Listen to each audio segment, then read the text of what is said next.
Hello everyone, there we go. Welcome to another YouTube stream. How's everyone doing? My microphone got deselected, sorry about that. Hope your Saturday's going well. We're streaming a little earlier today because I have a wedding I'm going to later in the day. But I still wanted to come hang out, so. Sorry, I missed the Thursday stream, which is why we're doing YouTube today. It's not going to become a regular thing. That's 2 weeks in a row that it wasn't Thursday like I'm supposed to. I just wasn't feeling good again. I had to go to the doctors and they took some blood and stuff, so I just wasn't feeling like great. But we should be good now. Back to relative normalcy for us, or normality, so that's cool. Robert, thank you for 4 months as a Stana here on YouTube. We do have memberships here, so that's cool. So let's just get into it, shall we? My voice is a little raw, like I haven't... Actually, I'm gonna mute this and do some voice warm-ups. Give me 1 sec, I should have done this before.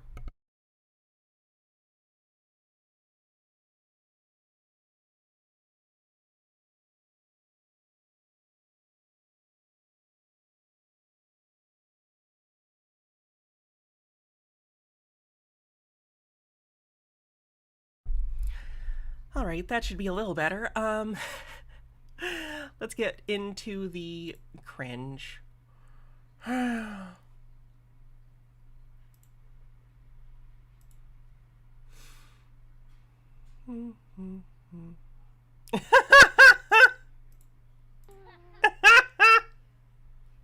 This is one of my favorite, like, this is a classic cringe video. And to be clear, this is her wedding, whatever. Not a choice I would make for my wedding, though. Oh, I can't see. I'm too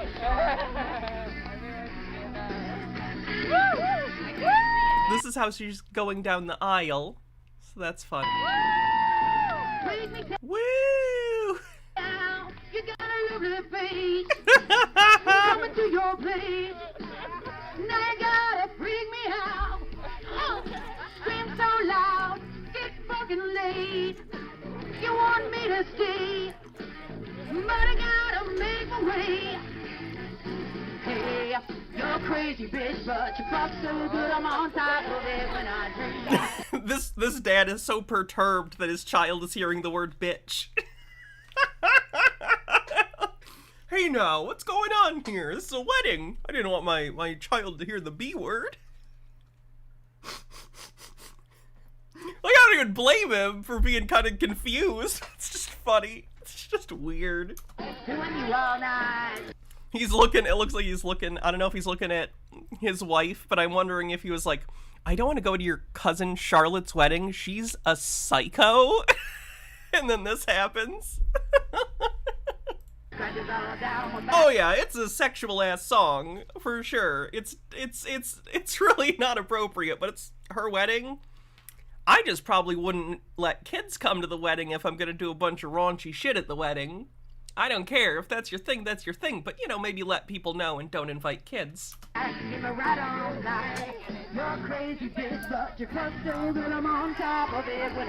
Yep, that's a song about riding a dick.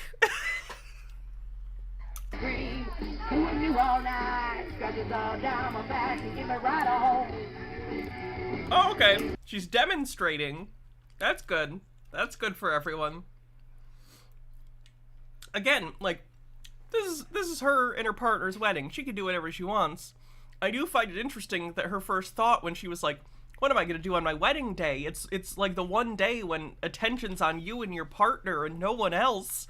And she went, I'm gonna simulate grinding on a dick in front of our friends and family.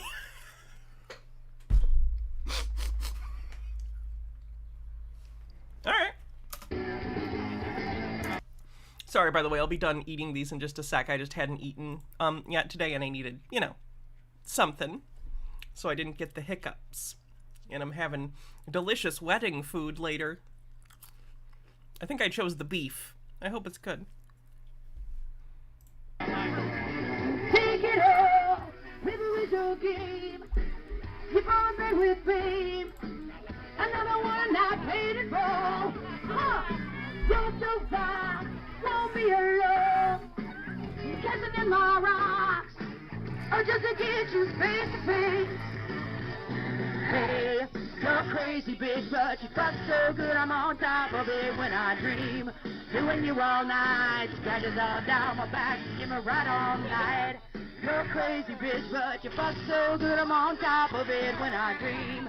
Doing you all night, scratches all down. I'm kind of curious about the number of collective felonies amongst the groomsmen.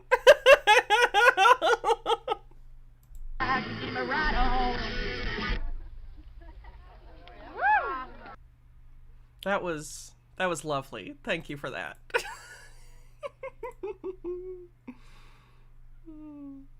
Oh God, what's this one? Max, do you want children? That comes and goes. Why not? If I'm being totally honest, the time when I thought about having kids, it was well, maybe she'll stay if we have kids. No. Well, that's incredibly depressing. Wow, that's horrific. Maybe That's she'll- horrifically sad. Maybe she'll stay. Poor Max. What a bummer reason. Well, Jimmy, you're here because I didn't want Mom to leave. And she did anyway. Yeah, but then you grow to love the kid because then you get to still see her on weekends. You still get to see her every once in a while. Still see her when you drop them off. Always want to be in her life. Yeah, you get it in any capacity. Actually, do kind of get that. Because then she can't forget. That's right. And if she can't forget, there's still a chance. Oh my God. I know he's like telling a joke, but goddamn, holy shit. Oh no! Incel tries to pick up girls, gets arrested for sexual harassment. This is probably gonna be bad, so warning for creep. Hey, listen up. You look so cute and you look so delectable. I want to put you on a plate and just eat you up. How about that? What's your name, baby? Okay. Filming sexual harassment does not make it not sexual harassment. This is just literally, it's a prank, bro. No, it's not. You're still doing the thing. Don't do the thing. You're awful. Thank fuck he gets arrested. I know you're sorry. You're sorry you can't get with a hunk like me. You're sorry you're stuck with a cuck that you fucking cheat on. You record videos of you sucking off other guys and he wants to see that shit. Correct me if I'm wrong. And that happens regularly, right? Because it's true. Tell me I'm right on the money or not. Tell me, okay, listen up, baby.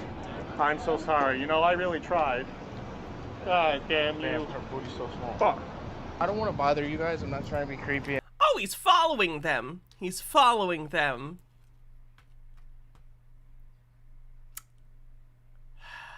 In any way, but can I get like one of your numbers and I'll be on my way and then we can meet up? We're actually going to go meet our boyfriends right now. So. But Your Honor, have you considered I found it very funny to scare these women? Oh, so I can't take you out or do anything like that? Yes, really quick. Just stop right now. Sorry. Doesn't matter what you want. Do you want?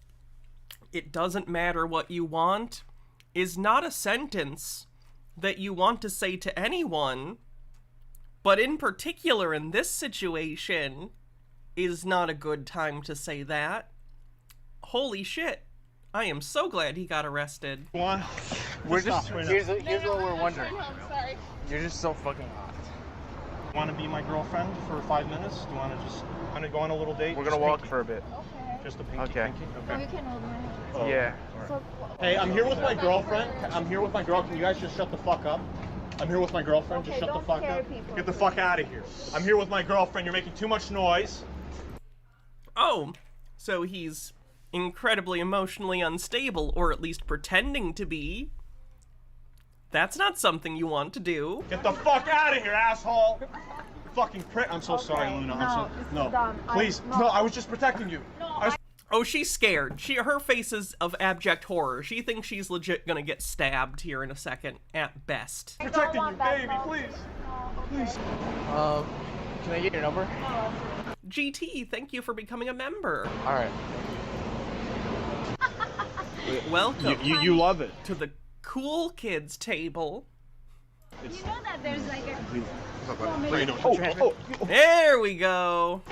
Excuse me, what's going on? What's going on? Relax. Put your hands behind your back. Put your hands on your back. What's going on? You're being placed under arrest. For what? I'll tell you in a minute.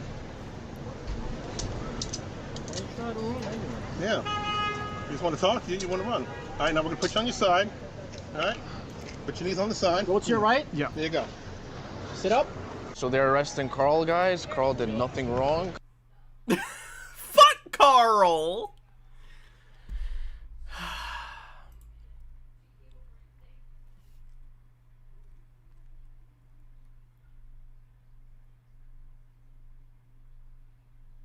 A deluded husband and wife thought they should have been hired for the Frasier reboot. What? How we got ghosted by Frasier. Hi, Internet. My name's Kim, I'm Adam. and we are Kim. And Adam. Howdy. So we wanted to take a moment to actually introduce ourselves. We are a couple of DIY punk rock artists from Orlando, Okay. Florida. We have actually known each other Oh, thanks, and Taylor been in Hill. love with each other since we were 13 years old. Okay. Aww. And our whole lives, we have just been kind of DIY, food stamp, poor kids who kind of had to work for everything we've ever had. So that's okay. We know how to make ends meet. We're super productive. We're super appreciative, and we're super hardworking. And we just kind of make the best out of every situation that we've had because we lost the birth lottery. Exactly. That's right. We did. Yeah. We did lose the birth lottery. But that's okay because not having those resources made us better, sharper people, and it really did bring us closer together, the struggles that we went through. So yeah, basically our whole lives we've been into art, music, and just DIY, and being a part of the entertainment industry is something we have always dreamed of, literally since we were children. Okay. We have worked on tons and tons and tons of projects over the past decade. Oh, thank you, person whose name I can't pronounce because it's in characters I can't read. That we just really weren't able to ever get off the ground just due to lack of funding, lack of resources, and just having to bust our asses to pay the fucking rent. So yeah, like our whole all right, all that's great and well and good, you know? Yep, right on. None of that is bad so far. I'm happy for both of you and that you've made, you know, your lives work, even though, like, a lot of us, you know, like, hey, you didn't necessarily have a silver spoon in your mouth, but you're making it work and you're happy. Great. So far, not a problem. lives, we have been huge fans of Kelsey Grammer. I know for me, personally, it all started with Sideshow Bob. That was really my introduction to, like, intellectual comedy. And oh, thanks, Cuddles the Slayer. Kelsey Grammer. He not only was really, really funny, but he made me want to be smarter so I could understand the jokes better and make better jokes myself. So, yeah, we both kind of grew up in households where, you know, Cheers and Frasier were definitely on the background. Even though I was more tuned in to, like, Simpsons, down Periscope, kind of Kelsey Grammer, he was still very much a part of our lives. I'm thrilled about your fandom for Kelsey Grammer. You're gonna be thrilled about the Marvels, probably. Growing up. Despite everything he's done, I think my favorite performance for Kelsey Grammer is definitely Abraham Lincoln. Hit me in the face! I mean, he's Frasier. I should throw some tossed salad and scrambled eggs at you. So we have always been fans of art, music, punk rock, and Kelsey Grammer. We just never had the resources or the time. Two great tastes that taste great together, punk rock and Kelsey Grammer. To actually... Kelsey isn't a good person? That doesn't surprise me. Do anything with those goals and those dreams because we were too busy working for a living and trying to pay our bills. Totally understand. That's what most people do. That's what most people do, and that can be a struggle, sure. During the pandemic, I saw the Frasier reboot was announced, and then I immediately told Kim, and then I reached out to both of the head writers of the Frasier reboot, Joe Cristalli and Chris Harris. But wait, who are Joe Cristalli and Chris Harris? They're actually writers and producers and have been attached to various projects and networks throughout the Hollywood industry. The most noticeable one would probably be How I Met Your Mother, where you can see right here they were credited for their work on that show.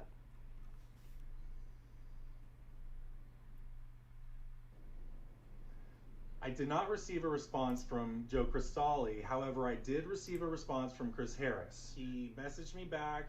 I explained to him that my wife and I were not in the industry. We were up-and-coming independent artists, and I provided him links of examples of my... Oh my goodness.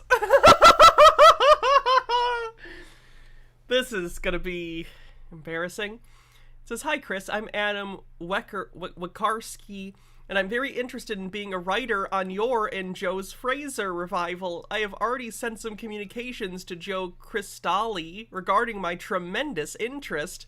I'm an independent producer, writer, and director amongst other things, i.e. musician, editor, as well as my wife Kim, who also shares the same qualifications. You didn't really list qualifications as much as you listed things that you claim you do. A qualification would be like, here's a specific project I worked on, or a specific company I worked for. We're looking towards you for help and consideration for hiring us. Even for minimal tasks, we're very cheap to pay as not to dig into the budget, and our top priority is the production value of Dr. Frasier Crane's third and final act. We have years of experience working in a variety of enterprises, including blank, and we bring intelligent, witty, and oftentimes juvenile humor with a splash of shock and awe. You can call me at my direct line, blurred out phone number, and you're more than welcome to message me back on here on Instagram or my YouTube or my email, blurred out. Examples of my writing, mainly essays and blogging, can be found here. It's a Tumblr page. Our goal is to honor the likes of John Mahoney, Moose, Eddie the dog, Nicholas Colasanto before them, not to forget David and Lynn Angel, R.I.P. We're huge fans of Cheers and Frasier, and again, we work cheap. Winky face emoji, very sincerely, Adam, Wakarski, and Kim. Writing emoji, laptop emoji, brain emoji, juggler emoji, easel emoji, another juggler emoji, drama and comedy mask emoji, book stack emoji, camera emoji, TV emoji, noisemaker emoji.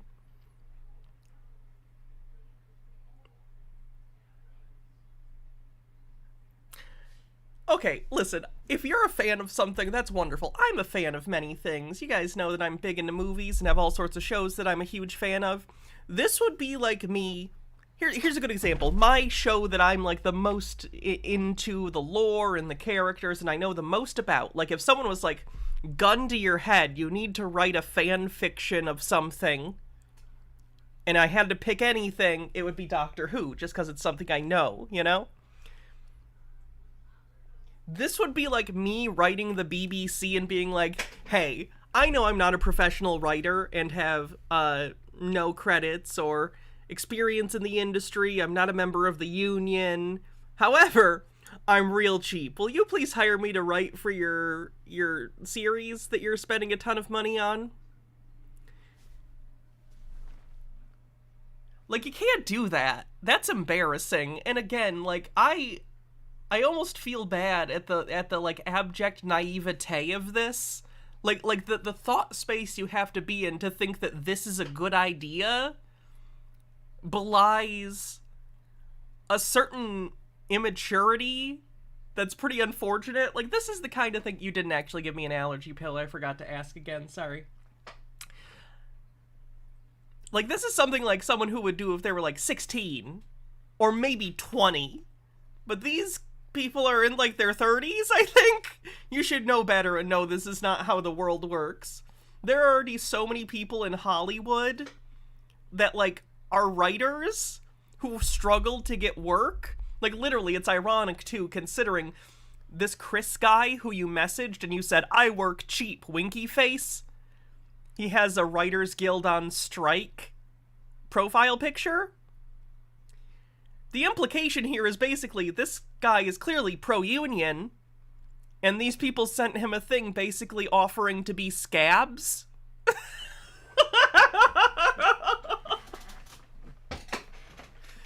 That's not going to work out for you under the best of circumstances, and this is not the best circumstance. My writing, as you can see here in our exchange. Oh, that's hilarious, Jen. But maybe, like, ask him, though? Maybe ask him. So back and forth of the various messages that we sent back and forth to one another. Chris said that he was willing to take a shot on a couple of new faces who were not in the industry. Oh, God. Let's see what it says. Hey, Ann, nice to meet you. Thanks for reaching out and for the very thoughtful note. I would not have responded to this at all. Sometimes you'll get messages. I get a lot of messages. Sometimes you'll get ones that are hopeful, like this. In my 10-year experience on the internet, I find it best to just ignore these messages. Just because I don't even know how to explain it. It's just easier. It's just easier. So the response is probably a bad call. But let's take a look.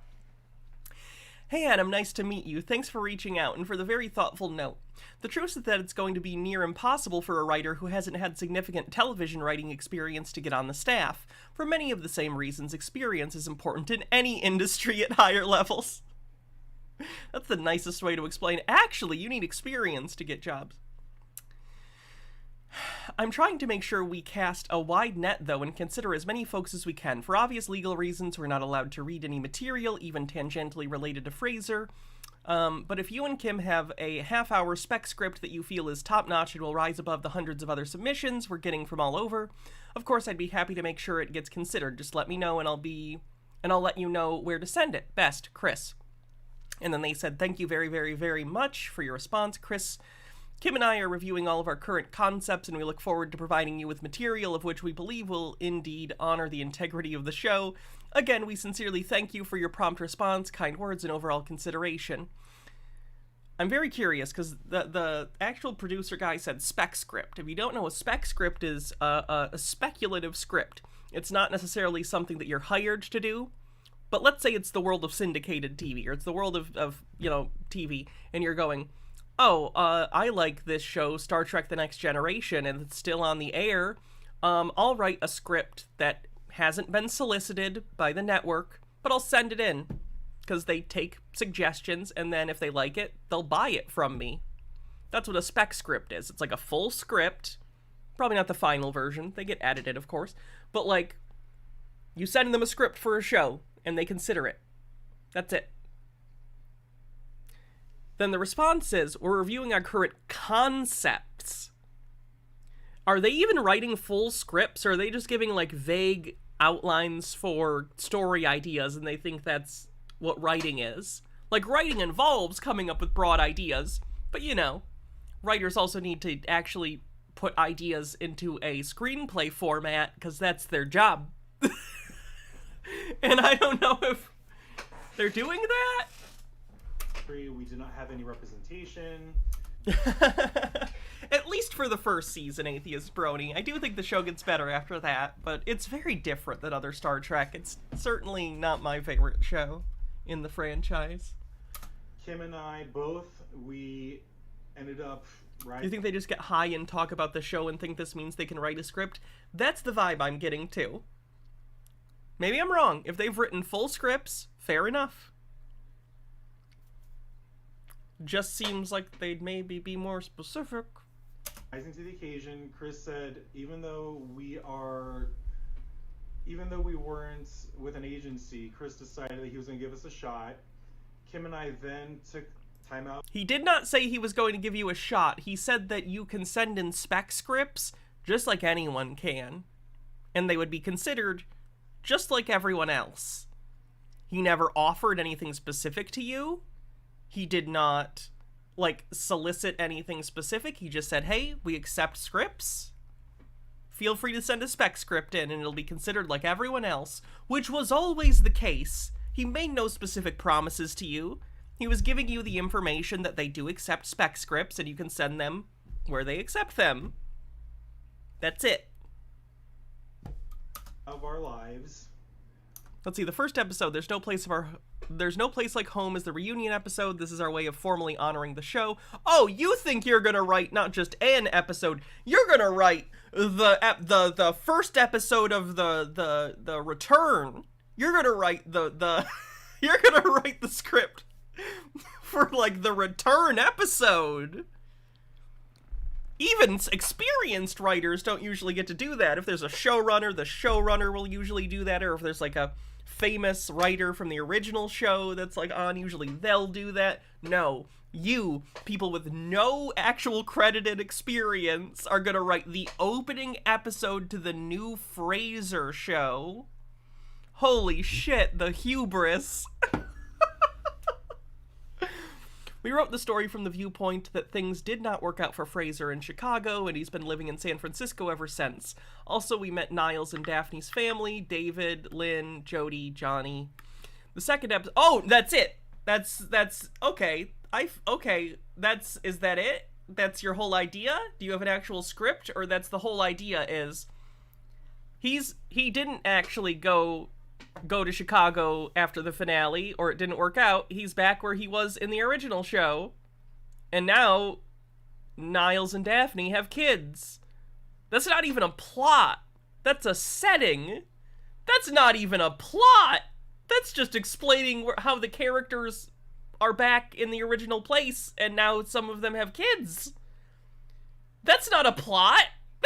That's not a plot for an episode. God damn it. The second episode, Good Morning. Oh, they're gonna write the whole season. Good, good, good. They're the head writers now. The second episode, Good Morning Seattle, is a direct follow-up to episode 1. However, the third... Oh, wow, okay. Alright, that wasn't even like any... It's a follow-up of episode 1.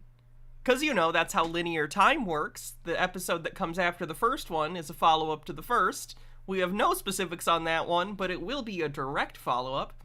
The third episode, Clash of the Titans, can be used anywhere in the season. We originally wrote it as episode 5.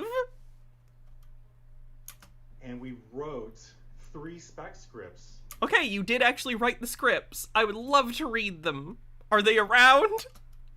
We sent Chris Harris these 3 spec scripts for Frasier, explaining to him that we had actually had an idea of 10 episodes for the Frasier reboot. So we did That's, you know...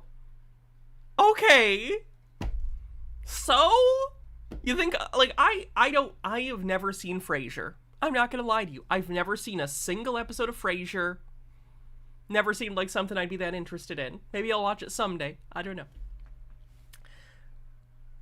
But it's a pretty popular show, so I gotta imagine there's probably a lot of fans of Frasier that, like, have theoretical ideas. Like, I have episode ideas for shows I like, but I know where those exist, and they're just in a place in my brain as a fan that's like, oh, that'd be a fun concept. I wish a professional writer would do that, because I'm not.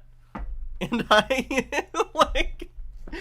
I've never had an episode for an idea of Doctor Who and been like, I need to actually submit this. It's just, if you want to get a job writing professionally in television, I'm not telling you not to do that. Absolutely, follow your dreams if you can, and you have the resources and security to do that. I hope you do. But you can't jump steps. You gotta pay your dues. Literally and metaphorically. Like, you gotta get smaller jobs and work your way up, and it's not gonna be easy and you might not succeed, but you can't just skip the line. That's not how this works. Xandris, thanks for 3 months of membership, says, I hope we have some top-tier cringe today. This one's pretty interesting, because I'm not mad at these guys. Like, I'm really not. It's just kind of, like, adorable. It's just kind of like, oh, the naivete. Oh, like, they think they could just, like, send someone a Twitter DM and become, like, the head writers on a show. Oh. Chris Harris 3 spec scripts for the Frasier reboot on what we believed was going to be the direction of where Frasier was going to go. Okay, well, apparently they didn't like them because they didn't buy them, so... Like, by all means, if you had claims that, like, we sent them to him and we think that the show didn't credit us but stole our writing, that would be a claim. But you're just mad they didn't buy your scripts, which they at no point were obligated to. Timing was actually kind of perfect. We had not only conceptualized... The only way to skip steps is luck and nepotism. So yes, Chapamon, luck or nepotism. As an idea for our own show. We literally had material that we had been working on for years for multiple seasons. I think we're up to 3 seasons for that. Wow. Wow. That's impressive. Content. We, again, just never put it out to the public. We're in the golden age of indie and internet productions. Write a script, get your friends, make your show. That's true. That's true. You can start independent. Absolutely. Because of lack of timing and lack of proper funding. But we thought this was our opportunity not only to potentially be on Frasier, but to potentially have our content in the hands of a Hollywood writer. So we thought this is a great opportunity to kill 2 birds with 1 stone. And these We poor really people. did take a chance by sending him this material that we written and copywritten. So Kim and I sent Chris Harris an original script entitled Kim and Adam, our original show, and we did not hear anything back. Oh my god, they didn't respond to my original work, Do Not Steal. There's a link to the work, so we're gonna read some of their writing. Yes, that is how Always Sunny got started. That's a very good point. They wrote and filmed their own pilot, which is not something everyone can do, but still, like, they were proactive. I'm really not trying to do the bootstraps thing. I just think there's also a level of, like, don't ask more of people than they can realistically, like, give you. Like, don't ask a producer that. You know, that's not reasonable. Come on. Reached out to other people. I actually reached out to a few more people that I believe were going to be part of the Frasier reboot. And we did not hear anything back. Also, again, this is during the writer's strike. How tone deaf for them to be like, well, we're not in a union, and you can pay us really cheap. It's during the writer's strike. For actually a couple of years. It just kind of went cold after that, despite all of our efforts, and despite Yep, that happens. Failure is a big part of, like, the industry. Like, you can't just submit things and be like, oh, I got things that didn't get accepted. Yep. Writing is a really hard job because there are a ton of people who want to do it. There are so many people out there with so many wonderful creative ideas and their own unique and interesting ways of writing, and they're all trying to get seen and read and noticed, and it's insurmountable, like, honestly, to most people. And I don't blame, like, people for, like, how ridiculous it is and how stressful it must be.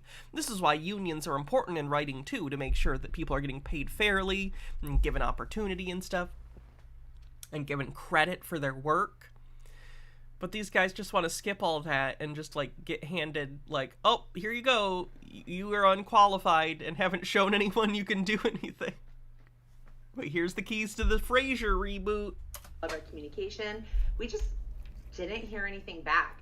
So, Tronder says, my idea for the new Frasier reboot is Frasier was getting too old and he retired, but then a younger guy accidentally finds out he's Frasier and steals his suit and becomes the new Frasier. Frasier Beyond. Boo-doo-doo-doo, cyber tones. Boo-doo-doo-doo-doo-doo, toss salad.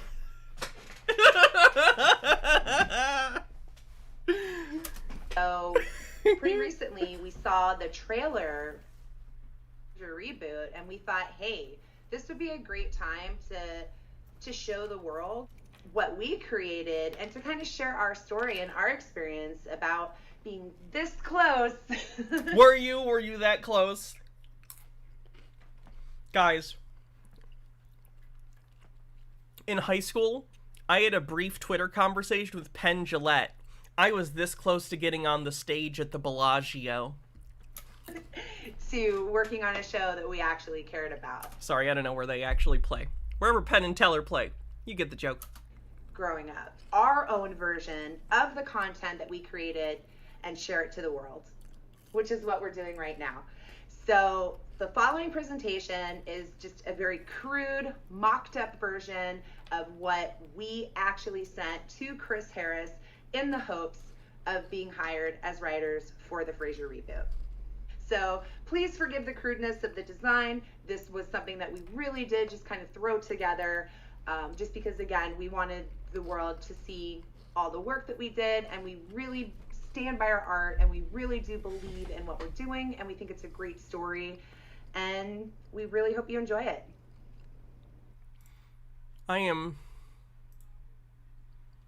How the Frasier reboot ripped us off. Oh, God. Let me make sure that this is all safe for work.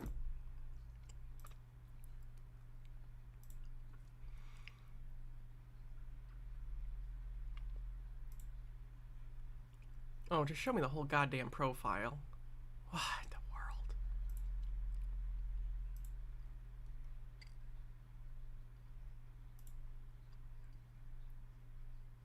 Oh my God!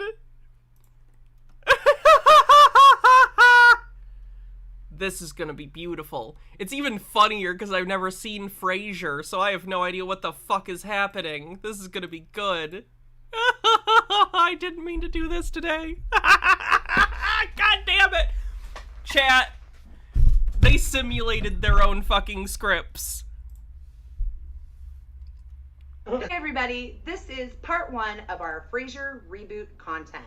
For those of you who don't know, please check out this video here, which goes into detail explaining how we got in this kooky situation of applying to be writers on— You might be right. I think you're probably right. I wasn't thinking about that. They did say a couple of years ago in the screenshot, the profile picture would have changed because it's your profile picture in the messages changes even though it's the old messages. You're right. I misread that. Thank you for pointing that out. On the Paramount Plus reboot for Frasier. Hit the like button. Spoiler alert, we were ghosted, but it's okay. You weren't ghosted. Ghosted implies you had some sort of relationship or promise of further communication. There was none. Also, this guy's face right here above me, he's super smug. His face is just smug. We decided we were going to make lemonade out of the situation and share our experience and our story with the world, whether or not they hired us or not. So what you're about to see is a mock-up version of the first script we officially sent to Paramount Plus and the return of Frasier. We really hope you enjoy it. Thanks.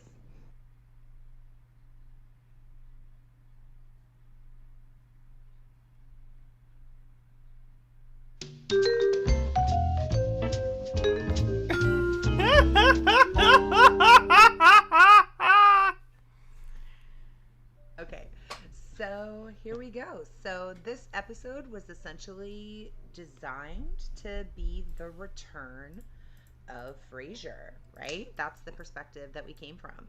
Like, you should have just, like, if they had framed this in a completely different way and just said, hey, we know there's a reboot, but we kind of wrote our own spec scripts. Here's how we would have done the reboot. That's fun. That's a fun fan project. I would have nothing to make fun of, right?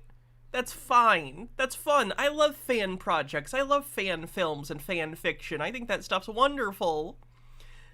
The problem is framing it as like you feel like you've been wronged because they didn't use your fan fiction as the official scripts.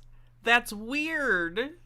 And we wrote this. So after the original series on Frasier, he moved to Chicago, and that was kind of where it dropped off. We did oh, there's illustrations. You'll see.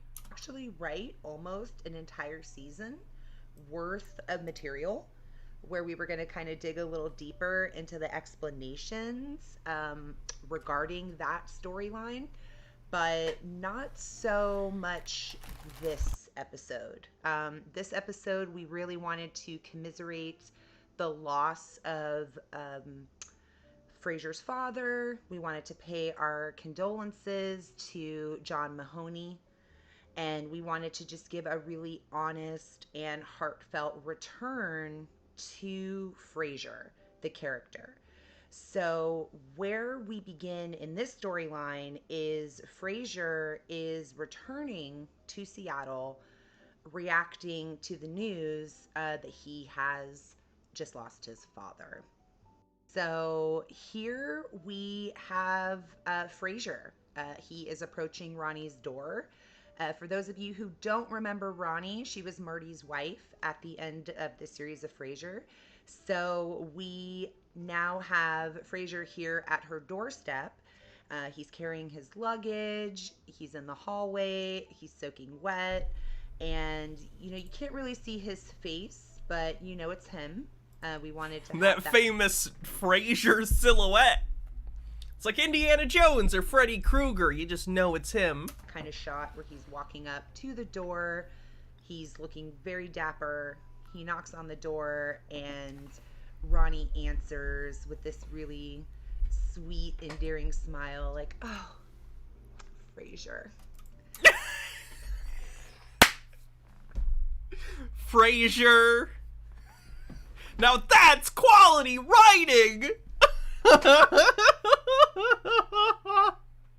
And then that's when we cut to Frasier in the doorway, and he's just looking money, and he knows it, and he has this great moment where it's his return. Did you write that in the script? Frasier's looking money. And he just says,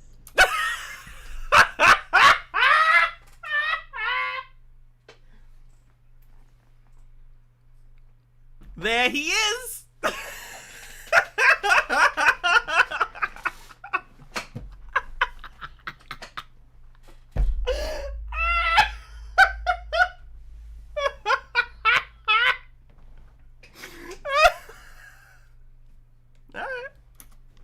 Hello. and then we, Oh, that's your Frasier impression. Okay. you know, give him the applause, right? So Frasier and Ronnie have this, you know, nice, pleasant chit chat as she takes his coat, he dries off, and he enters in Martin and Ronnie's apartment. She steps away for a moment, and Frasier looks out the window. I'm having too much fun. I'll rein it in. He sees the Seattle skyline, and then he kind of takes a moment for himself, saying a line. Hello again, my old friend. Yeah, so he has this nice tender moment to himself, just kind of reminiscing about Seattle. We really wanted to emphasize the return to Seattle, because I certainly believe, just as a fan, that Seattle was definitely a central focus around the show. Frasier was originally set in Seattle, so I felt it was only appropriate to incorporate that and to bring him back to Seattle. You know, if you put Frasier somewhere else... Is this AI in bad Photoshop? I can't tell. I can't tell if they just, like, badly Photoshopped stuff or if they, like, used AI image generators to, like, create some stuff and then they Photoshopped actual Kelsey Grammer's face. Because, you know, those image generators don't get specific faces, right?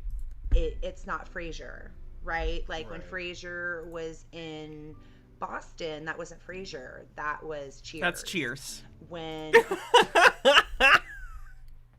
Frasier was in Nantucket, that wasn't Frasier, that was Wings. So, Wait, Frasier was on the show Wings? you know, I personally think that a city is really what helps define a show. And I personally believe that a lot of the best episodes were when they were on location in that city. So when we were writing this, you know, we really didn't want to take Frasier out of Seattle because, again, I felt like it wouldn't be Frasier anymore. I'm just going to start skipping through because I want to see these different photos. Chit-chatting. And then Frasier kind of stops and he's like, hey, like, how are you doing? Right? He kind of notices. So he stops and asks her how she's doing. And then she kind of gets tearful and she explains, you know, that... Those are tears. Look at those tears. Those are very real sad tears. Looks like she's leaking some sort of purple goo. It's Ivan Ooze in a mask. Things have just been hard. You know, she explains what happens with her and Marty. And, you know... This isn't even... I don't even think this is in proper screenplay format. Like... I don't think that font's correct. She's a tough girl, so she kind of snaps out of it really quickly and pulls herself together. She dries her tears and she tells Frasier, like, hey, you know, we better, you know, get ourselves together before Niles and the gang shows up. The last thing I want to do right now is go anywhere with Daphne, Niles, and their gaggle of offspring.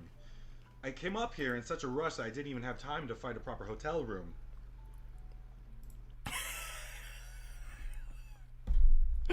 All of these pictures make Frasier look like an absolute, like, blown out alcoholic.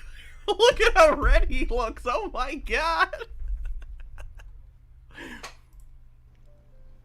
So now Frasier's all like bleh, annoyed because the last thing he wants to do is hang out with Niles and his family. He didn't even get a hotel room set up. That's when he's like, ugh, I don't want to do this. Ronnie steps in and is like, hey, it's okay. Why don't you just stay here?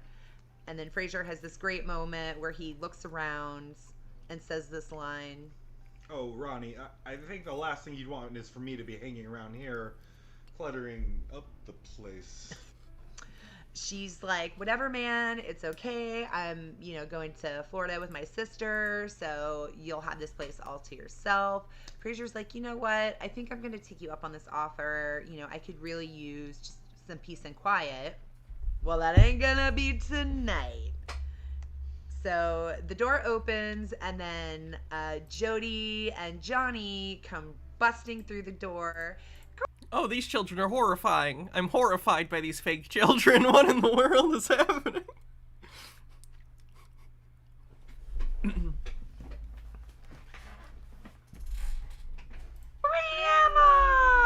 I don't think I will ever get used to that. As they're hugging in the doorway, we're just going to stop here, and we are going to introduce the Niles family. For all of these characters, these are not necessarily the actors that we envisioned playing the role so much as they had physical characteristics that we thought matched the character. This is horrifying. So this is kind of what we envisioned them to look like, not necessarily be. No, I just do streams on YouTube on Thursdays usually, and this week I was sick on Thursday, so I'm doing it today. Played by. So here is Niles and his family, and we're just going to kind of unpack and introduce these characters. So we have the oldest son, David. David is, he is just the quintessential Crane the Brain, right? Like he's a nerd trope. We get it. Super sick, like cool. They even outside of like the really bad like trite writing, even their like ability to explain the plot, they are so long-winded.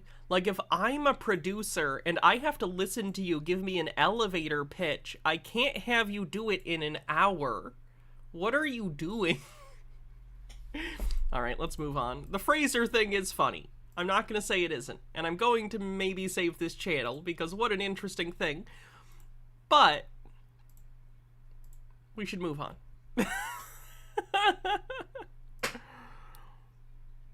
Where's my cringe file? There it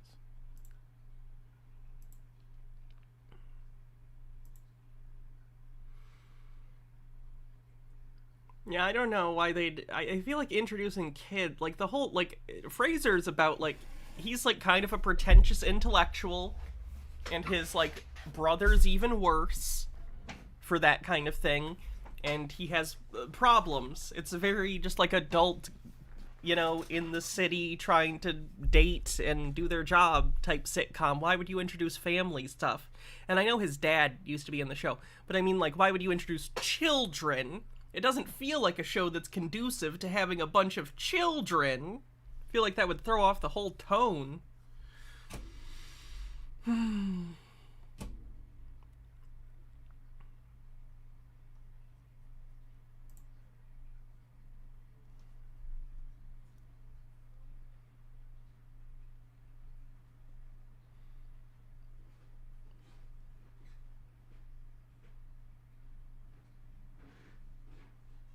Oh my god, I'm sure you guys saw this, but we should probably... Tell me a little bit of... Hello! Hey there. It's Indiana Jones. Thank you. Yep. Everyone, it's Mr. Blast in the flesh. Hello. How is everybody? They're doing good. Look at his cool fucking hat. Oh, jeez. Oh yeah, my Freddy Krueger glove. You can wear it if you want. It is satisfying to have and do this with.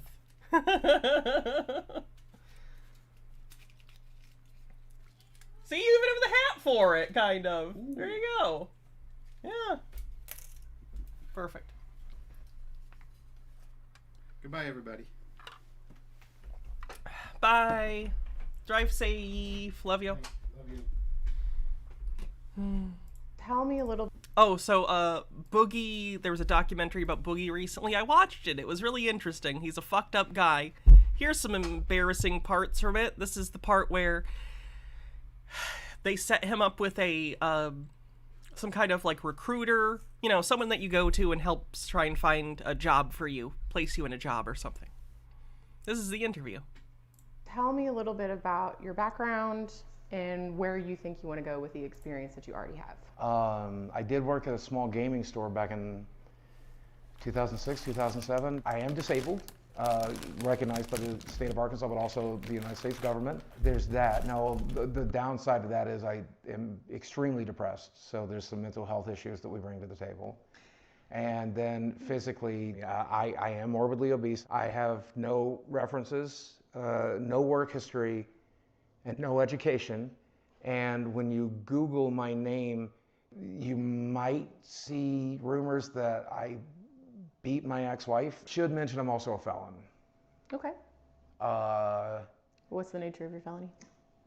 Aggravated assault. How old is it? About 2 years. Just not even that long ago.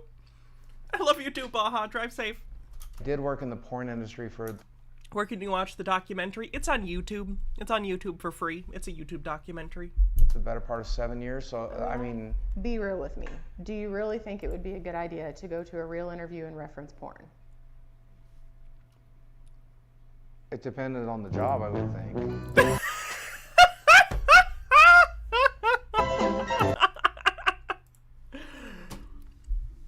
Jesus Christ. Okay, seriously though, Boogie is disgusting. His girlfriend, I even find it weird even calling her that. He's a creep. He's let's say, dating, air quotes, someone who is like less than half his age. Absolutely sick. I feel so bad for this girl. My name is Desiree Davis, and who I am? I'm a camera girl. Didn't really have the perfect... Yeah, their age difference is bigger than her age. The age difference is 29 years and she's like 20 years old. Like, conceivably, like, she could be like Boogie's granddaughter. Like, if there were like young pregnancies, like, conceivably she could be Boogie's granddaughter and he's dating her. This is fucking sick. Like, he should be in jail. Like, nothing he's doing here is technically illegal, but I wish he was in jail. It's disgusting. Family. Oh, she looks really young for her age, too. Yeah. It's not even like she looks like if I saw her and I didn't know her age, I'd assume this was like a young high schooler, like a sophomore in high school. I'm very concerned. Like, she clearly has stuff going on. In this interview, you hear her talk about stuff, and you're gonna hear things that you can imply might have significance in her decision to be with Boogie. But holy shit. Like, she needs therapy. And I do not mean that in any sort of, like, I just feel bad, and she's not safe. She is not in a safe situation, and she is being taken advantage of, and it disgusts me. Perfect life, but like, I grew up in Sikeston, Missouri. Life there was kind of stressful. It was just hectic. There was a lot of people, a lot of crazy things going on. It didn't really feel safe. The violence and stress impacted me where now I have anxiety, but it wasn't just from that. It was definitely a part of just like growing up. I've had a lot of trials and errors and just like things go wrong. So I was very quiet and just kept to myself.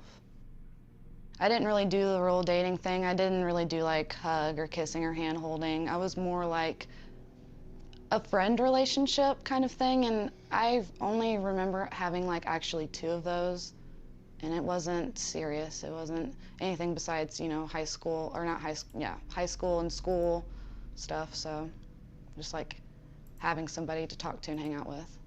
Why I think I didn't ever have that normal high school relationship was because I just found it difficult. I never really could like feel safe or like actually trust somebody enough to, you know, actually let them in. So I've just lost a lot of trust in people. So I've just had a lot of things go wrong. Being bullied in high school for my size, being thin, I was a late bloomer, so that made it difficult. It made me sad and hurt and alone.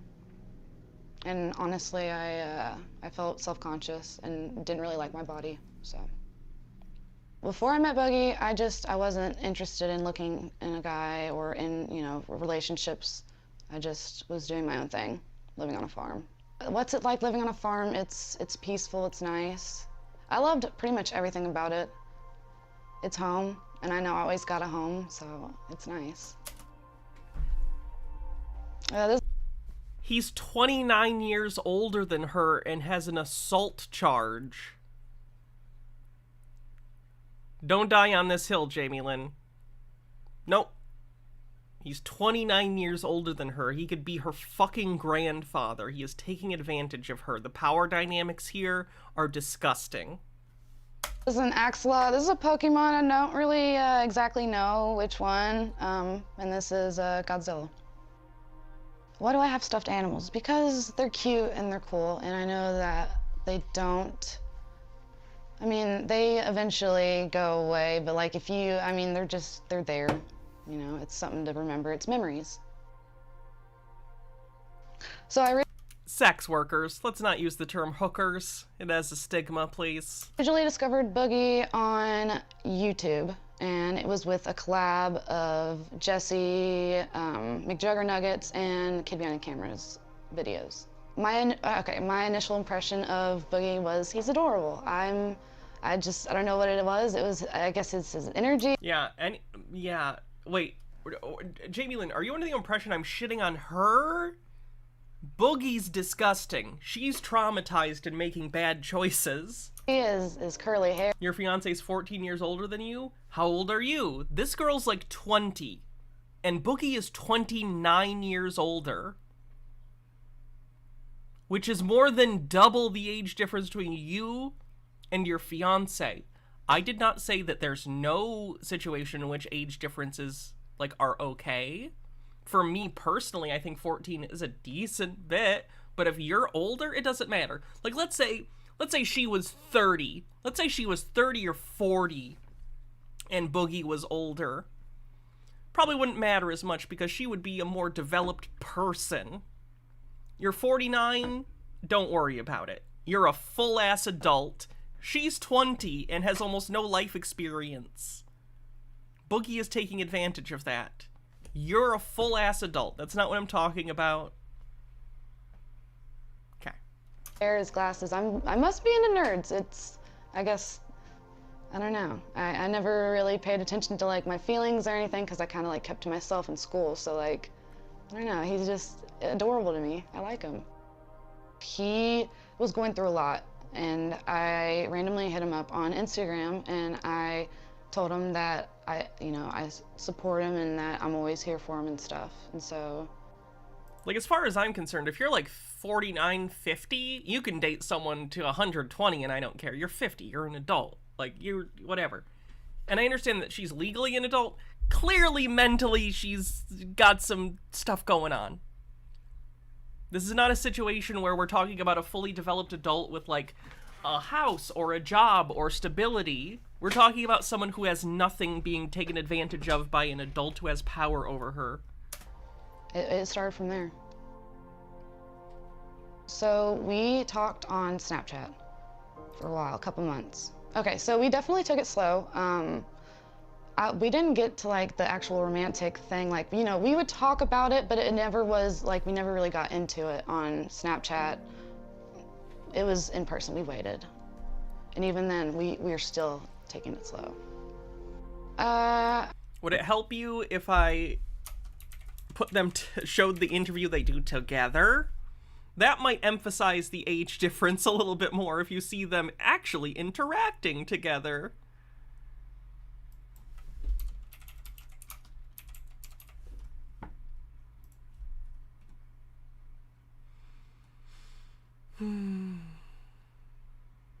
Why isn't the documentary the first thing?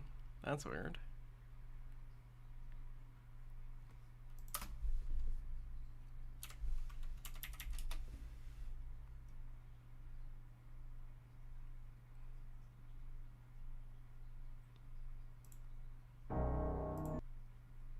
There it is. Let's find a scene where they're together.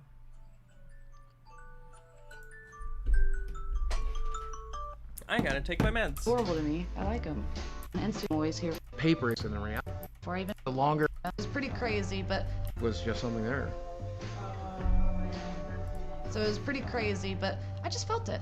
I felt an energy connection to him before I even met him, and I don't know. That's just how it is. And then the longer we spent talking, I don't know, eventually you just realize we're the same person, doing the same thing, living the same lives, just at different stages. And I can see myself getting married to Boogie. I could definitely see us getting married. In fact, we may or may not have talked about it a little bit, and we may or may not sit around fantasizing about it and thinking about what it's going to look like. And I called you wifey the other day, and you loved it. You were so there for it. If I proposed right now on camera, what would you do? I'd say yes. That's a good sign. Boogie has improved my life tremendously. He just makes me happy, the happiest I've ever been. And I'm not alone, and so that he just completes me. Growing up without a father figure has its challenges. Like, you just don't have that support system that you would, and the advice that you need. And so it's just difficult.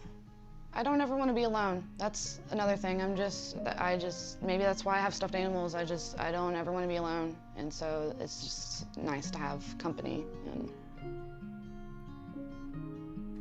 I help with the dogs. I get him his water. Like whatever he wants and requests, I just mainly is to take care of him. He takes care of me, so. Yeah, sometimes I pick weeds out here, so, 'cause like, it makes it look better. Trying to trim down these vines, but I'm not doing a good job. I don't do this very much. You know, I used to have a theory, Mike, that if you are a 40-year-old man and you have a Snapchat, that means you're a creepy dude. Turns out my theory was right. I have a Snapchat, and I am a creepy dude. Okay, so that's enough Boogie. He's a goddamn creep. Wait, what is Darkside Phil mad about? We're gonna do meme stocks here in a second, but I wanted to get the last cringe stuff out of the way before the meme stocks. Let me tell you something, brother! TikToks! Oh no. So Darkside Phil's gonna be mad at Taylor Swift fans for some reason. Now there's no way that I paid $700 for a concert ticket only for that show to be blocked by someone else's sign because it interferes with my enjoyment. Yeah, we saw the Alex Jones video game thing. You're a moron. Solution. Protesters' hands and makes that young snatch guilty.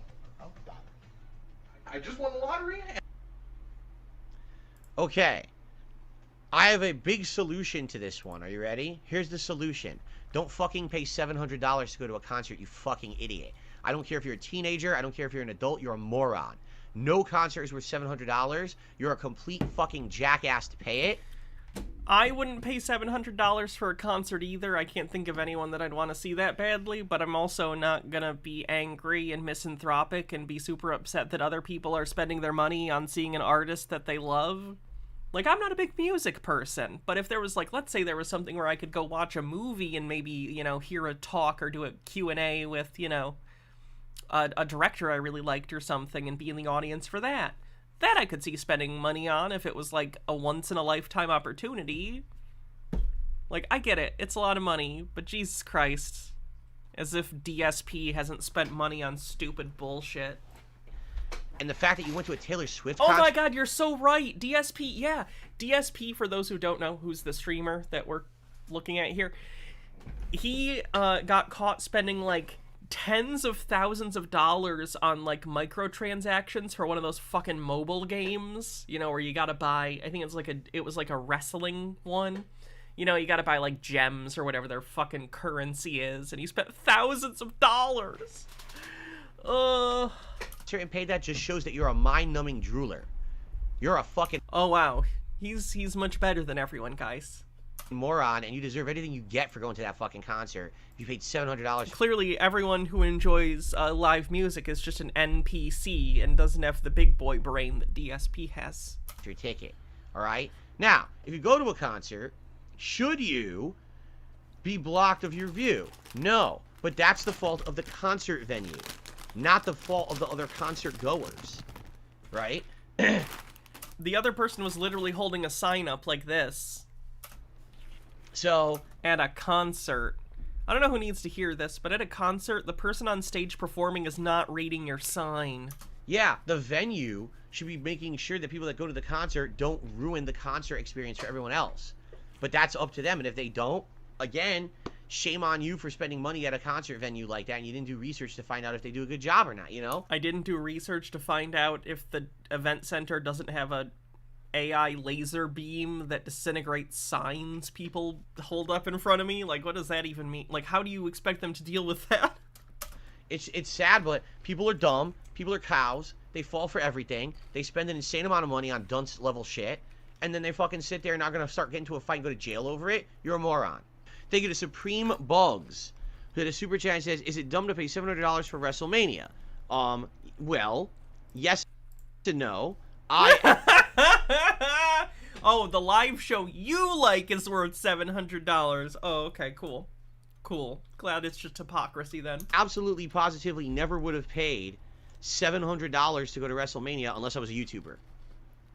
Like, that was the reason that justified that trip. Because I knew that going to WrestleMania that year with John Rambo, that we were going to be doing all this documentary-style content while we were at that trip. And that we were going to be able to talk about it for our show Smart Guys, right? There's a difference between, I'm a normal person dropping $700 to go to a concert where I can't hear the music, I can't see because people are holding signs, plus it's shitty Taylor Swift to begin with, or I'm a content creator. Guys, this middle-aged white man doesn't like Taylor Swift. Stop the presses. His opinion needs to be heard. I'm going to make a series of videos and content that's going to be for my business based off of the fact that I'm spending that money. That's the difference. Literally never would have spent that kind of money at all going to something like that unless that were the case. Okay? I have been to wrestling shows before that. I think the most expensive ticket was like 20, 30 bucks. You know, in which case, who cares if someone holds a sign in front of you? A big deal. Right? So, that's the difference there. Supreme Bug. So, nice try, because you're trying to stick it to me, saying that, oh, I'm criticizing people going to see Taylor Swift, but I spent that much to go to WrestleMania, except it's a completely different situation, and you're an idiot. But thanks for the super chat regardless. And... God, he sucks. Okay, let's get to the meme stock stuff. Oh my god, it's me! Jesus. I do have to go grab my meds real quick because they're downstairs, so I'm gonna go grab those, and when we come back, we'll get into the meme stock stuff, because it has been embarrassing. Be right back.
Alrighty.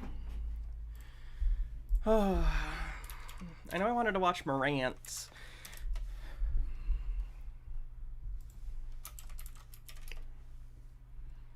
There he is. What's GME at right now? Just over $13. Swart dude, thanks for a month of membership. Says, hey, Hannah, I've been missing your YouTube uploads. Any idea on when the subathon or last week's YouTube streams?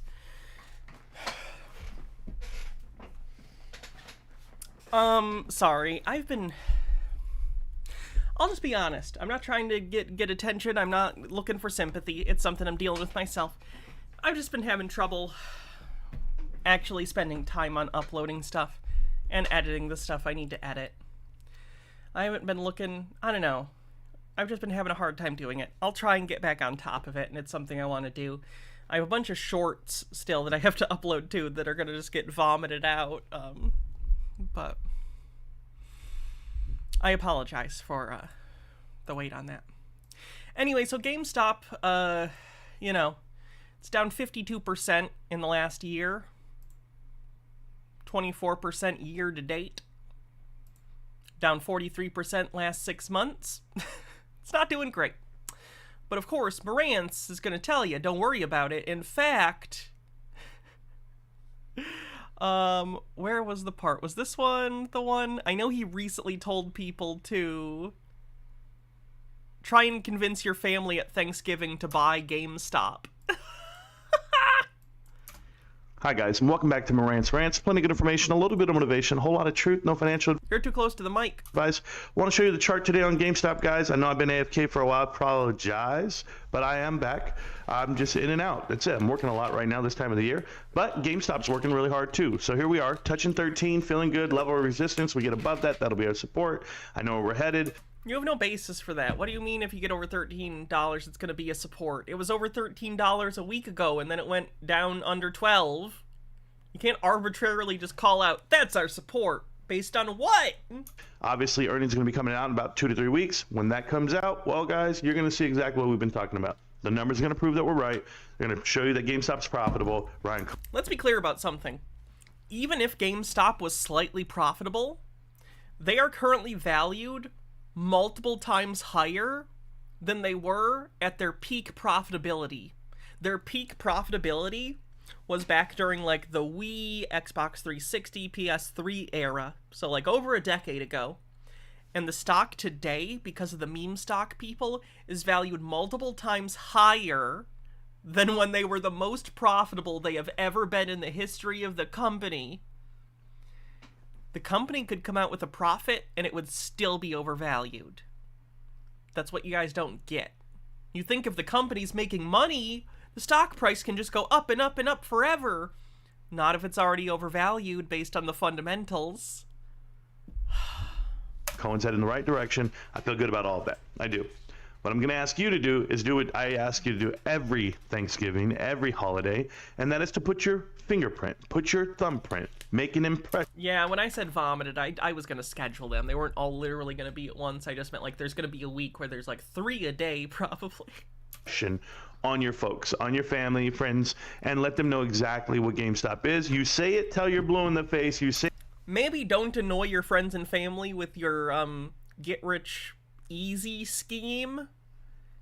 Seems like it hasn't been working great for you since you're down on your investment. So maybe don't rope other people into it. Until they're disgusted from hearing from you, and it's done. You're trying to sell them on something. It's just you want them to know some information, because then when they second guess it or they want to dispute it, maybe this will be your practice round for the shills that come into the Discord and or the shills or into the Twitter world. Hey, all you haters out there, I see you guys. I got my eyes open. Don't worry about it. I'm not gonna lose sleep over it. I'm not. I don't need to make rebuttal videos. I don't expect you to. I don't give a shit. Videos and tell you how. I'm gonna put these under my tongue. So sorry, my voice is gonna be weird until these dissolve.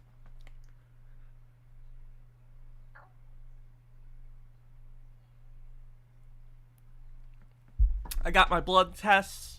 My estrogen levels are good. So everything's going good. You're wrong. I'm just gonna let you know you're all on the wrong side of history here. When it comes to GameStop, it's pretty easy. I would agree. It's pretty easy, but you're still here being a literal bag holder. You got so many bags you're holding, you covered your walls in them. Goddamn. Guess what you do? You buy, hold, and you rinse and repeat? I don't know. I don't know what you want to do, but what I'm going to do, I'm going to get some great information, a little bit of motivation, and a whole lot of stimulation. It's called Marant's Rants. Get at me. You know I don't want any stimulation from Marant's. where to find me. I'll be around next week, guys. I will be live throughout the week. Next week, sometimes, I don't know, maybe Wednesday, Thursday, Friday, who knows? Maybe Thanksgiving, maybe I take another week off. You know what? Next week, I might just take that week off too. Who knows? Can you guys go 2 weeks without me? It's possible. I'm living life, and you should too. But remember, we document our lives here. Marant's Rants. I hold GameStop. Been holding it 2.5 years. I'm going to go another 3 years, another 10 years, another 20 years. But GameStop isn't. I just know. I'm not weak-minded. You might be. Peace. I don't know if GameStop will be here in 10 years. 3 years? They have cash to burn. 10 years? Don't know about that one. If it does, it'll have a much smaller footprint. Hi guys, and welcome back to Marant's Rants. Plenty of good information, a little bit of motivation, a whole lot of truth, no financial advice. It's going to be a little bit longer video than normal. Apologize, but I don't go live right now. Sorry, what company are you invested in again? I always forget. Too often. I try, but been busy working, balancing my life, doing the best I can. So we're going to talk about a couple of controversial things. When I talk about them today, I might lose some of you. I might, rub some of you guys the wrong way, and I apologize. I do, but... Oh, is this his anti-DRS video? He got shit for this from other, the meme stock people call themselves apes often. Started in the Super Stonk subreddit. They like DRS, and I think recently this might be the video where he says it's a bad idea, and they all got mad at him. No, I don't. I no apologies. I tell you exactly how I feel. What's the point of holding a stock if you never want to sell? They do want to sell, but it's kind of a prisoner's dilemma, where they all know they all have an incentive to sell if the price were to go up, but they all need to hold on to it lest the price fall even further. So it's a thing of they're all convincing each other not to sell, even though they all personally know that they would benefit from selling. So they all intend on selling, they just want to be the first one to sell by convincing others not to sell if the price goes up, which it won't. And why I feel this way. So first one up that we're going to talk about is going to be Camelot. So, well, Camelot's not on the screen. This is going to be Scott Poland in the gist. So let's just talk about that for a second. Scott Poland on the right-hand side, the gist right here on my left. And as I look at it, so I've talked to these guys before, not the gist, but I've talked to Scott Poland before. He's been on the channel. He's a former moderator on Houston Wade's channel. And, I'm a big supporter of GameStop, period. So if you're going to talk about GameStop, I'm down with you. The only issue I have is, I don't trust anyone with Houston Wade. And Scott Poland and I have had words about how he was pushing for DRS for everyone. And I feel a certain way about that, because if we're going to have a conversation about a stock and all this. DRS is direct registration of a stock. Long story short, normally you would buy a stock through a brokerage where you could handle things online through your brokerage account or call them on the phone if you're a boomer. Or doing a transaction that's big enough that it requires a phone call. But some of the meme stock people want you to do what's called DRSing, or direct registering your shares, where they're not held through a broker. It's actually a company where, the shares are not held at the DTC in the name of the brokerage. They are actually in your name, which is not how it normally works, because there's no real reason to do it that way. It's, slow and ineffective, and you have to, instead of just logging online and asking for things to be transferred if you want, you have to literally send snail mail. It's ridiculous. But as Folding Ideas aptly put it in his video, DRSing for the meme stock community became almost a form of symbolic castration, in the sense that it disempowered you from being able to sell. If you have your shares DRS'd, you can't sell them by just clicking a button like you normally would. You have to, write a letter and get an envelope and send it in the mail to the company, wait for their response. You get it. It's a way of basically cutting off, Assassin's Creed. It's a way of cutting off your finger to show your devotion to the cause.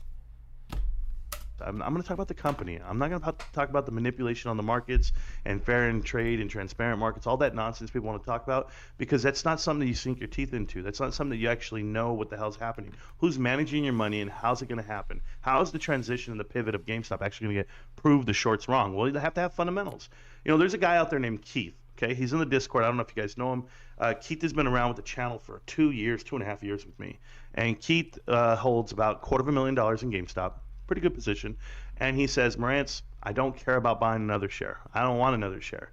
He said, I have plenty of shares. I want to spend money at the company. And he's absolutely correct. Because before we can talk about what's DRS and what's not, and the fundamentals of the markets, let's talk about the company, how we keep the doors open.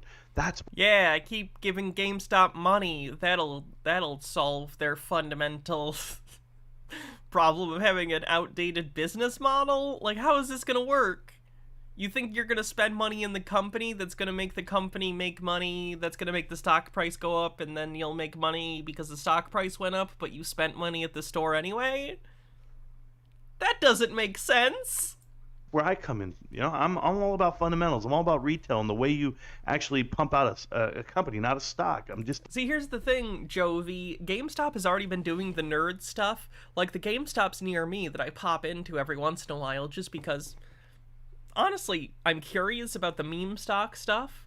So, like, I want to be able to go into the stores and know that I'm not just, out of my mind, that I'm not the crazy one. These guys are. No, I go in there from time to time to take a look around and see what the stores are like, see the employees, and, like, how many are working at a time. Stuff like that. They're generally understaffed and no one's ever in there. And when you do go in, like, half of the shelf space is already, like, Funko Pops and, like, action figures and sort of, like, fandom-themed clothing and stuff. I just don't think there's a path forward for them that's profitable. Like, I just don't. You can get all that shit on the internet if you really want it. Different. And I feel like we're kind of getting past, like the era of, like, haha, I'm so quirky, I'm a nerd, look at, I'm a millennial, and look at, I define my personality and clothing style and the fun things I buy based primarily off of the fandoms I'm a part of. Don't get me wrong, I still do that too, to an extent. You guys know that. But I just mean, as a trend, I don't think it's as big. I don't think people give a shit about Funko Pops unless you are specifically a collector of Funko Pops, which there are plenty of, but not enough to sustain, the footprint that Funko Pops have in malls and GameStops and stuff like that. So when I saw the interview with Scott Pullen, it rubbed me a little wrong way because I was like, he didn't talk about the company at all. He didn't talk about transition. He didn't talk about pivot. He didn't talk about, fun. Okay, what are you going to pivot to? Explain the pivot. Fundamentals of what it is. They're going to have an earnings right now go positive, T12. They're going to be eligible for the S&P 500 when their market cap gets higher. He didn't even talk about that portion. He just talked about manipulation. And it's one thing when you're part of that world and you're a finance guy and you want to prove your credibility, you constantly name drop, you constantly say who you're a part of, who you work with, where you work for this, and all it tells me is you're on that side of the table. So no matter if you believe in the manipulation or not, you believe in the company. That's my whole thing. Scott, rather than showing me that you know about Funko Pops are ugly, I agree, but it's a subjective thing. If someone's like a fan of Funko Pops, I don't really give a shit. I collect Blu-rays, so I get it. People select things that they're into for whatever reason, and they buy them. But I do think the amount that exists is just abhorrent. And are the plastics in Funko Pops in any way recyclable? Because holy shit. There's going to be an entire new geological layer of the Earth, and it's going to be the Funko Pop layer. fundamentals of the fossil fuels millions of years from now that the squid people are going to be using are going to be primarily made of disintegrated and long dead Funko Pops that have dissolved back into petroleum in the soil. The plumbing. Show me your pro membership. Show me you shop at GameStop and go that route. And I'm not calling you out in the sense to say I don't like you. I just don't approve of the message that's without GameStop fundamentals. That's just me. And hey, I'm not for everybody. I promise you. But these guys want to come out and put that information in front of you. Here's the problem, Scott. Okay, I'm not ashamed to say this, and I won't tiptoe around it because I'm going to attack Camelot next. Don't worry.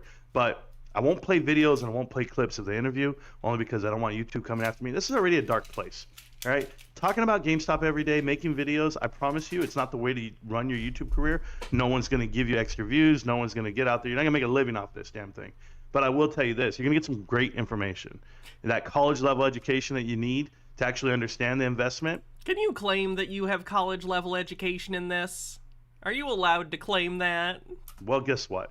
You're going to get that tenfold when you hang out with us. So I would just tell you this, Scott. You can push out all the information you want about DRSing, but start talking about the company itself and where they're headed and what they planned. But I don't trust Houston Wade. Chapter 11. And the fact that you were a moderator on his show at one point, and you guys get together and you guys have the same verbiage. I don't know if you even hear yourself, where you try to validate your intelligence based off of the words used and the phrasing used. Well, for me, I'm a nuts and bolts kind of guy. I'm a plus and minus kind of guy. I'm a happy-go-lucky guy. I don't need it. You can name drop everything you want. You can say all the things you want. You can't confuse me. You can't try to trick me. And I'm not saying you're trying to do that, but you have the same delivery as Houston, and I won't take it. Not a fake professor and not a fake finance guy from you. So I'm out here, guys. I'll call out everyone and everything, and I could lose subscribers for it, lose views. I don't care. I don't, because I know it's real and I know it's right. The fundamentals of GameStop are one thing that's going to trigger everything you want in this world, but that company won't exist. It's kind of like saying you want a business to be great, right? You want the company to have great margins on products. You want the building to look immaculate, but you have 0 shopping carts and you have 0 people pushing them. Like, that doesn't matter. The fundamentals of the markets or the financial plumbing and the manipulation of GameStop stock does not matter. FTDs don't matter. The whole damn DRS does not matter if you're not shopping at the store. You gotta go shop at the store. You gotta help the It's funny because he is actually understanding a basic issue here, albeit in a very strange way. Yes, if you want the stock price to go up, the company needs to be making money. Astute observation, Marantz. Fundamentals. The thing he misses is that a bunch of meme stock people going in to buy things isn't going to make any change on their bottom line. There just aren't enough of them. And a lot of them have already spent all of their money on the stock, so they don't have money to go buy things constantly. Of the company. Not to mention, quite frankly, if you want something that's at GameStop, you can usually find it cheaper elsewhere. There's a reason other people don't shop there as often as they used to. They're overpriced. To do what it does. I'm not trying to manipulate anyone into doing. I'm just letting you know the fruits of this labor is shop at the goddamn store, give it what it needs. And what does it need? It needs your respect. It needs your love. That's it. The store needs your love. You know, when I've bought stocks before, I just bought them and then I sold them when they got higher. I wasn't loving them at all. Damn. That's why I exist, or that's why I have a channel, and I tell you what's going on with the stock, just so you guys know what the hell's going on. But for anyone out there trying to jump in front of it and trying to, I am the to all and be all of whatever information they're giving, good luck, man. You can't fool me. Shop there. Don't just talk the goddamn stock market. It's not just about investing. It's, do you believe in it? The product, the people, the brand. I don't just wear it. I live it. He lives GameStop. Right, I'm done with that part. That's my little rant there. The next thing we're going to go over is Camelot. Now, if you guys know Camelot here, he's the shirtless dude constantly trying to bash GameStop. Camelot, oh my goodness, where do I start? Well, this young man has been bashing GameStop for the last 8 years. He's a disgruntled employee. His content is to take a Reddit post and comment on that. I don't know how that gives you credibility. Okay. I don't know who's posting the Reddit post. I don't know if it's you yourself, Camelot, but there's other disgruntled employees apparently posting nameless topics and quotes. And of course, he comes out and says, "Oh, GameStop's going bankrupt." Well, earth to you, Camelot. You've been saying that for 10 years. It's not going bankrupt. It's still not bankrupt. And the only reason it isn't already bankrupt is because meme stock people showed up and handed them like $1 billion because they pumped the stock price so high. And then GameStop sold some when it was high. They have cash on hand because of that, but their business model is not profitable moving forward. The market is continually shrinking, Marantz. History of the stock market, the history of finance, there's never been a company to go bankrupt with 0 long-term corporate debt, period. They don't borrow money, they don't have covenants, they don't have bondholders. No one owns this company but the people themselves, right? Okay, you own an unprofitable business. Right, the owner himself, right, which would be Ryan Cohen. He owns a good portion of this company. But I'm just telling you, your math is wrong, your reasoning is wrong, but hey, we'll live to see another day. I'll still be here 10 years later when you're wrong and I'm right. We'll put it that way. So disgruntled employees is one thing, but to come out and say that they cut benefits and that means that GameStop's going to be unprofitable, they're not going to be here next year, they're going bankrupt, that's just ridiculous. I don't even. Why are they cutting benefits, Marantz, if they don't need to shore up their balance sheet? I think you understand what $1.2 billion is. And they can still borrow an additional 400. So you tell me they'll have I thought you just said they don't borrow, Marantz. Why would they need to borrow? 1.6, 1.7 billion if they needed it. They have the ability to sell off shares if they had to and get equity from which would lower the stock price. The people, the public, on a public offering. They have so many ways to fight back against what you say is going to happen. It's never going to happen. Oh, they should probably start doing that then. And I'll be the guy to tell you that. I'll make every video to tell you you're wrong. But Camelot, GameStop's not going bankrupt. It's not even close. It's not going to happen. It's not about... I mean, it'll probably happen eventually. Again, they have a lot of cash on hand to burn. They'll try a lot of stupid stuff, probably. Workers will probably suffer the most. Margins. It's not about the trend of digital versus physical media. Has nothing to do with that. It's just sheer math. You're wrong. You're going to be wrong. In a year like he does not work at GameStop. The previous year, they were... He works at Costco. You know, this inflationary number is one thing. There's a different person in the meme stock community that works at GameStop, though, which is a little funny. Right, CPI data comes out, inflation is dropping, we're down around 3.2, 3.8% across the board, and the Fed's not going to have to raise rates, apparently. That's what people think. So what happens? The stock pumps, right? The whole market pumps. You see Costco today. But why would GameStop pump? It's already overvalued. Almost $600, $599 intra-year high. You're going to look at GameStop pumping up just enough, but not pumping up the way it should. It's already inflated. It needs to be deflated. Being held down. And why are they being held down? Well, I'll let you figure that part out. But tin foil. The market's going to pump. And is it a real pump? Probably not. Is this really the ease or the dovish sense that the Fed doesn't have to raise rates? Well, when are they going to start lowering rates? When are people going to lose their jobs because we just raised rates at the highest rate ever? I didn't see enough. I didn't see enough people get laid off. I didn't see foreclosed homes. I didn't see repoed cars. I didn't see anything. I just saw pump and dump, pump and dump. So is this the next pump for the next dump? I don't know. I don't know. But I do know this. You're wrong. God, he's insufferable. He's so confident for no reason.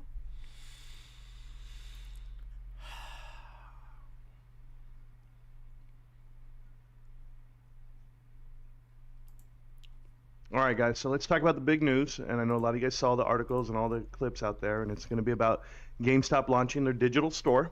Yes, you can buy digital cards. Now, listen, I've already been doing this for a long time. I go to GameStop.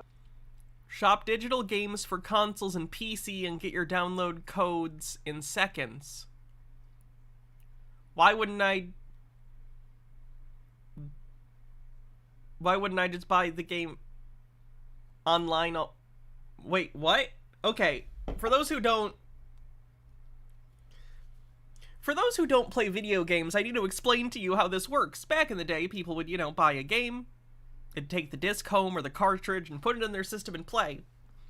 These days, most game sales are done digitally, so let's say a game comes out I want to buy. The new RoboCop game, for instance. I would turn on my PlayStation or my Xbox. I'd, go, oh, PlayStation Store, RoboCop, purchase, and then it'll download and take the money off my debit card or credit card or whatever I have put in, or if I have a credit on my account, great. This appears to be a GameStop saying, instead of easily turning on your game system, pressing purchase and downloading a game, instead, you should for no reason take your phone, open up the GameStop website, find the system you're playing, click it, then buy a download code from us, and then you take that code, and now you go to your system like the Xbox, and go in, and then you go to the store, and then you go to enter code, and then you put in the code and you download it. All you've done is overcomplicate something that would have been much easier if I literally just did it myself. this might be easier to use than the Nintendo Online Store. No. I'm just going to say no to that. No offense. The Nintendo Store, none of these stores are difficult to use. You literally go into them, and then there's pictures that show you what the games are, and it says what the game is, and then it lets you purchase them. There's a lot of storefronts like that for PC games. Yeah, and they're usually full of stolen keys. Oh. And I asked them to buy a $10 gift card for League of Legends. And they'll generate a code for me. I get it. But because I'm a GamePro member, I actually get a discount on the code. And I can even use my $5 a month on that as well. So I get $10 for $5. I'd rather just not do this, though. I've been doing this forever, right? But the fact that they're now promoting this and they show you that they have deals with Nintendo Switch and Xbox, I don't see Sony PlayStation on there. They have to figure that part out, that partnership. But I love this. This is brand new for them to actually put it out there on the format of the app. And so, guys, Black Friday is going to be massive. So if you want to do digital download, it's not. No one thinks I want to buy a game for my Nintendo Switch. I should go to the GameStop website and buy a digital code. And content, everything you want to buy digitally, you can generate the code and buy it from them directly. GameStop's not just brick and mortar. GameStop's not just e-commerce, and GameStop's not just video games. I've been saying that for a long time. Enjoy your day, guys. Get the info, get it out there to your friends and family, and enjoy Black Friday. Jesus Christ. Let's see how the PeePee peeps are doing, shall we?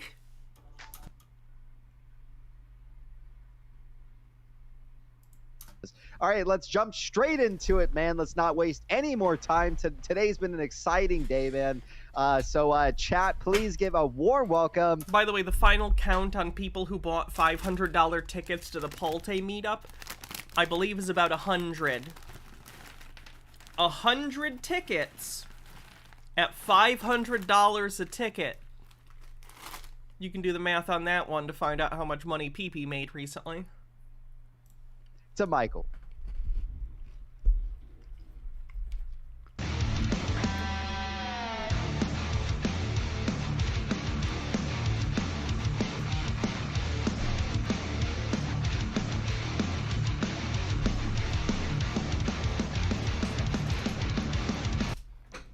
Michael, how the fuck? YouTube takes a 30% cut.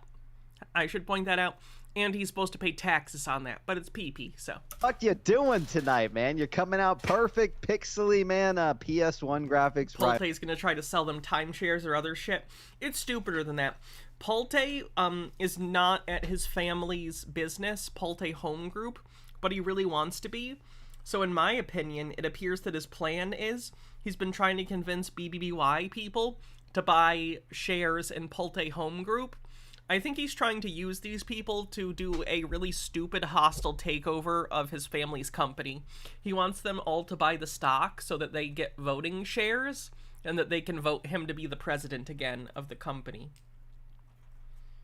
It's not a good plan, mind you. He's also stupid, but that seems to be what he's doing. Right on. Good to see you tonight. Yeah. I'm doing great. How you doing? I just quickly photoshopped Kais on his new bike. Yeah. I like that. I like that, man. Hopefully it clears up a little bit later for some of the people out there, including myself. The Gravitron with the 2, Pulte equals girth. All right, right on. I should pound on the wall and get my neighbors to stop uploading porn or whatever. Yeah, I mean, it's coming out real fucked, but it tends to clear up. Uploading, not downloading. Good for them. So it's good to see you tonight, Michael. Hope you've been well, man. So there are a couple things to get into tonight, like I said. So it's great that you're joining us tonight, man. So right on. Is there anything that you wanted to also highlight or put as part of tonight's show or anything, or did you just kind of just want to go with the flow tonight? I'm excited. Lots of developments. Also, things look like they're developing over at Beyond. So yeah, Beyond, a company you have no stake in. Yeah, our profit sharing partner for Bed Bath and Beyond. So that's exciting. Profit sharing partner. They're a separate company. All right, right on. All right, so let's go ahead and move on, and we'll go ahead and bring in Travis as well. Michael. real quick. Brandon Miller with the 2. Caw motherfuckers. Let's fucking go. All right, man. We also got Jay Robinson with the hard PeePee membership. Right on, Jay Robinson. All right. Chat, please give a warm welcome to Travis the Stripper. I hate him. Travis sucks because Travis, like... The thing about Travis is when he's on the subreddits and stuff, he'll actually be convinced of things and recognize he's wrong, but then as soon as he's on the PeePee Show, he gets bullied into, like, not accepting things. It's really sad.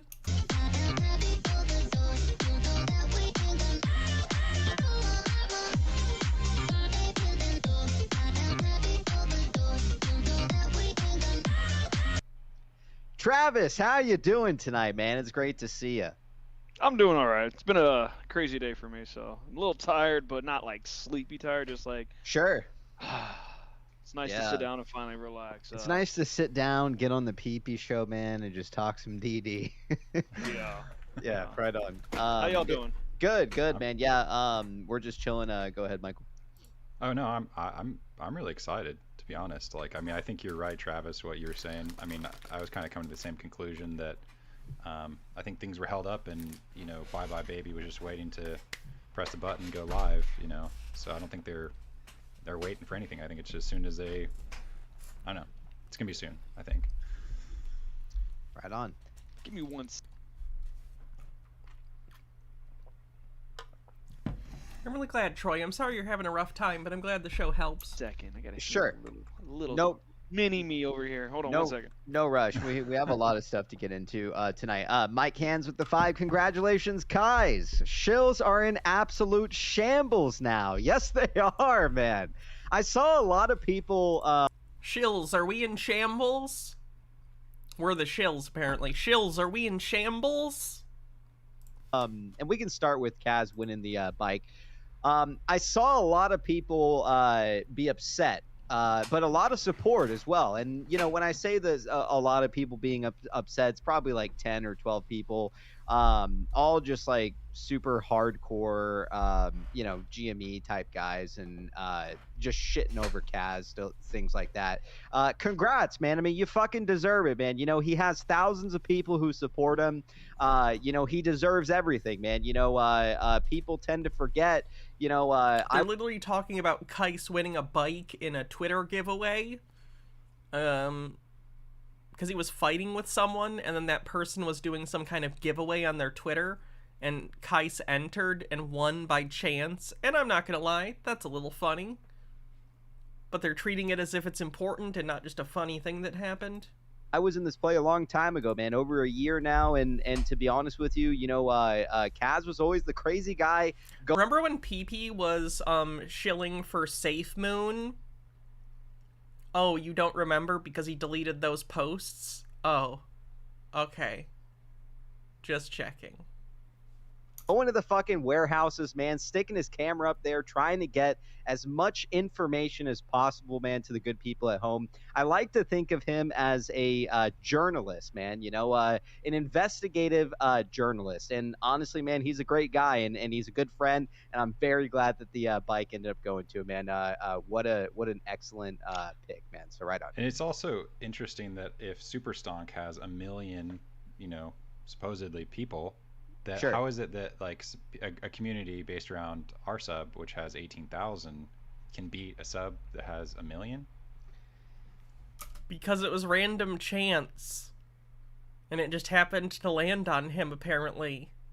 Unless there was their voting involved, in which case you just did it a lot. But I think it was random. Well, they banned a shitload of people, you know, so that doesn't really help. Yeah. You know, active people probably. So, yeah. All right, let's jump into this DD tonight. C. Gilligan with the 2 says, Porn and American Pie was more visible than Michael. Right on. What an excellent example. All right, let's pull up this DD tonight. I do remember that. All right. Kais is a very strange and disturbed individual. At least he's got an e-bike now, though. That's fun. Jake's. Yes. Or we can do whichever one. Well, Jake's is pretty lengthy. Maybe we can start with a couple of the shorter Do you have any DD that's girthy? ones to start off. Why don't we start off here? Let me send you this. Start off with a little bit of tinfoil here. There was some good tinfoil today, I gotta say. All right. Thanks, James. All right. So there's actually 2 posts here. Oh, there's actually 3. All 3 of these posts will, and I need the realized one as well. Wow, he's bad at this. All right. And realize had a good one, I think, with that one that I sent you. Yeah. Oh, Palte posted that one picture of RC with Carl Icahn because Palte's trying to, you know, bait these people into becoming his personal army. That's pretty funny. All right. Okay, so does this have a title, Michael?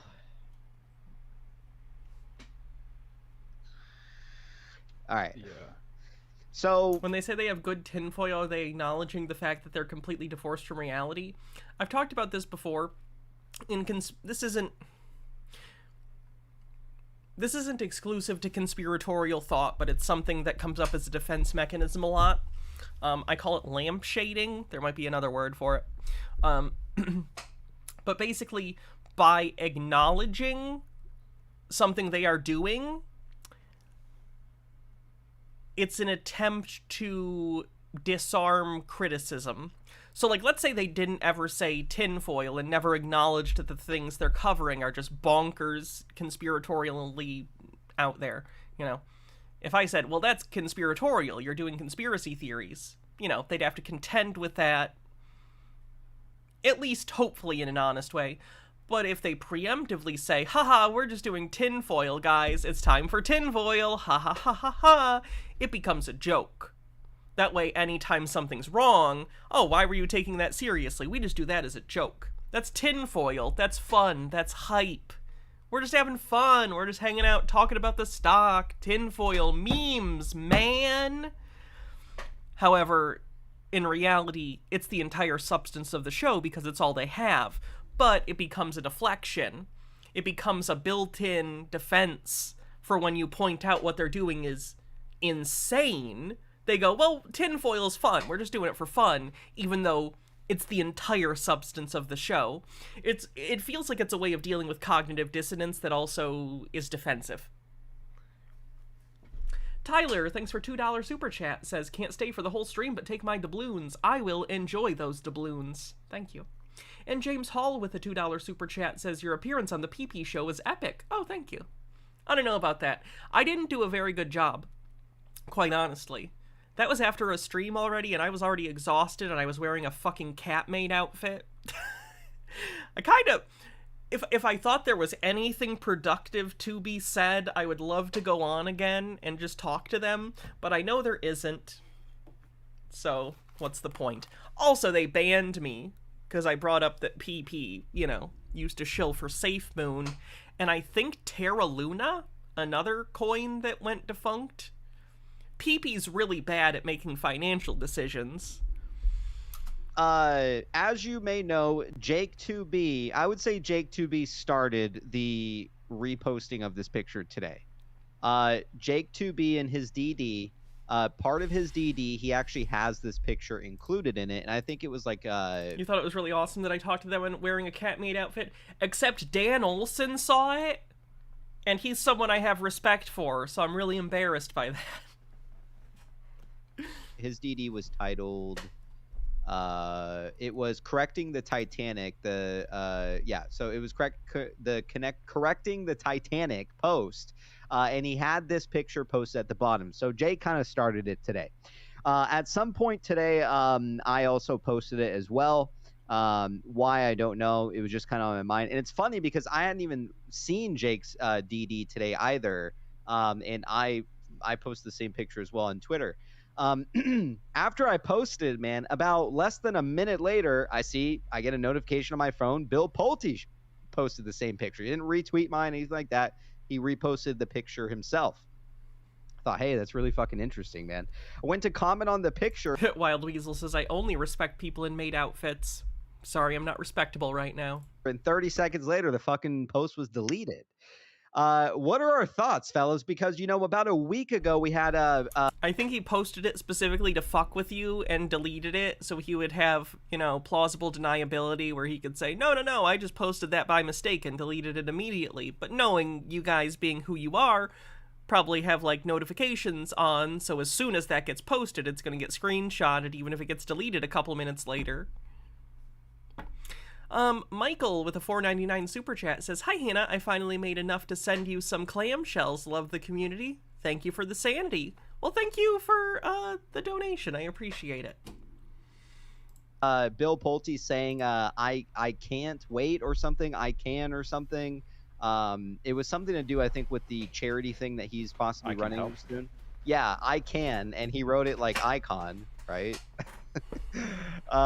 So what are our thoughts here, fellas? Do you think that Bill possibly knows, possibly is alluding to something? I mean, he's baiting you. It was very random to post the picture, might I add. What do you fellas think? We can go with Michael. Since he deleted it, it was an accident, you know, just accidentally uploaded the picture and then totally posted it. What do you think, Travis? I don't know. I mean, anything I'm gonna guess is gonna be tinfoil. But I mean, That's fine. He posted it and deletes it within 30 seconds. He knows that he's got eyes all over him, so he knows we're gonna snip it and clip it, but he's gonna delete it. So I don't know. I mean, you're posting RC, you're posting icon. You say icon. You're posting RC. You're posting icon. Or I can do something. Sorry, ever since the Dan Olsen documentary, I'm just imagining anytime they say something in particularly funny, it coming out of the mouth of the Dan Ape character from that video, the headband. Or what was it? Mike? You're posting icon. You're posting RC. Michael. He was like, I can help. We have to pull it up. I can help more people. I think that's yeah, what he said. yeah, that's what it was. Yeah. So what do you think? Should you write a reboot for the Mary Tyler Moore Show? I can think of at least one major problem with getting that reboot off the ground. He's toying with us. You think he's dropping some breadcrumbs or what? I don't know. More people too. I don't know. I know. Here's one of the things that I do know. Getting to know Bill a little bit over the few days that we got to hang out with him is that, he moves with purpose, but he also likes to kid around quite a bit. I agree on the GameStop thing. I think they'd be better served, and I'm not even saying this would save them, because I don't know how much demand there is for this in general. But if you're going to do gaming, you can't just do current gen and last gen. You need to open it up and start taking retro gaming. You need to start selling I forget the name of the companies that do them, but they sell retro systems that kind of let you play old NES or Genesis games. You need to start selling that stuff. Probably some reproduction carts if you can legally get them. I don't know. It's just, if you can't sell newer games like they have been, probably go retro, because those are often harder to get. I heard the rumor about the ABC thing. I'm waiting for confirmation on that, but I did hear about the rumor. So, hold on one second. Sorry, Mr. Blast brought these to me, and they're interesting. They're little, cards. I think they're, memory cards to learn things. And they're about different, mental biases and stuff. Psychological biases and fallacies. It's pretty cool. The first one is anchoring. The first thing you judge influences your judgment of all that follows. Human minds are associative in nature, so an order in which we receive information helps determine the course of our judgments and perceptions, be especially mindful of this bias during negotiations.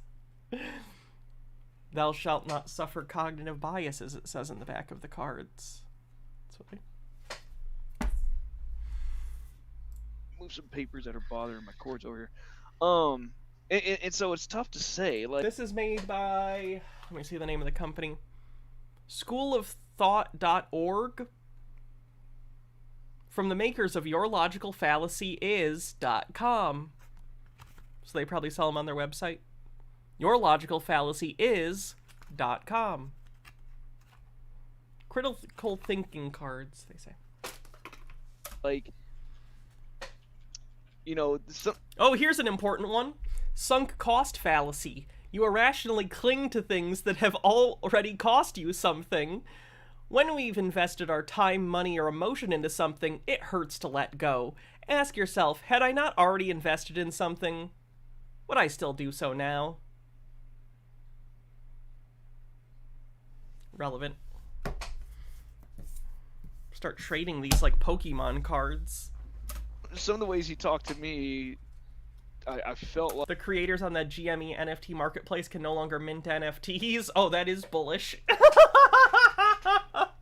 Shills and shambles, man. Where are the fucking shills at? Like, I was back in my old fraternity as a pledge, and he was just messing with my head about if I was gonna make it or not, or if I'm gonna, am I gonna get initiated or am I gonna get caught? It just he was always messing with my head in a way, and it was fun. It kind of made me feel young again in a sense. And that's kind of what this tweet kind of makes me think as well. He's just kind of messing with us just a little bit. He's fucking with you guys. He's trying to use you so he can get back into the good graces of Pulte Home Group. It's probably not gonna work. But again, I don't think Pulte's a smart guy, so... just to mess with our heads. Now, here's another one. Confirmation bias. You favor things that conform to your existing beliefs and confirm them. We're primed to see and agree with ideas that fit our preconceptions and to ignore and dismiss information that conflicts with them.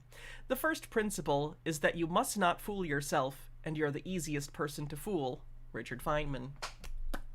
Now, is it with purpose? Maybe. Dunning-Kruger effect. The more you know, the less confident you'll likely be. Because experts know just how much they don't know, they tend to underestimate their ability. But it's easy to be overconfident when you have only a simple idea of how things are. Be skeptical of very confident opinions that lack expert understanding. Drop that like a blue eyes white dragon. It's obviously to get our attention, but I mean... fucking Magic the Gathering Lotus! Or whatever that fucking card is that's really expensive. Who knows? Who knows? Mm-hmm.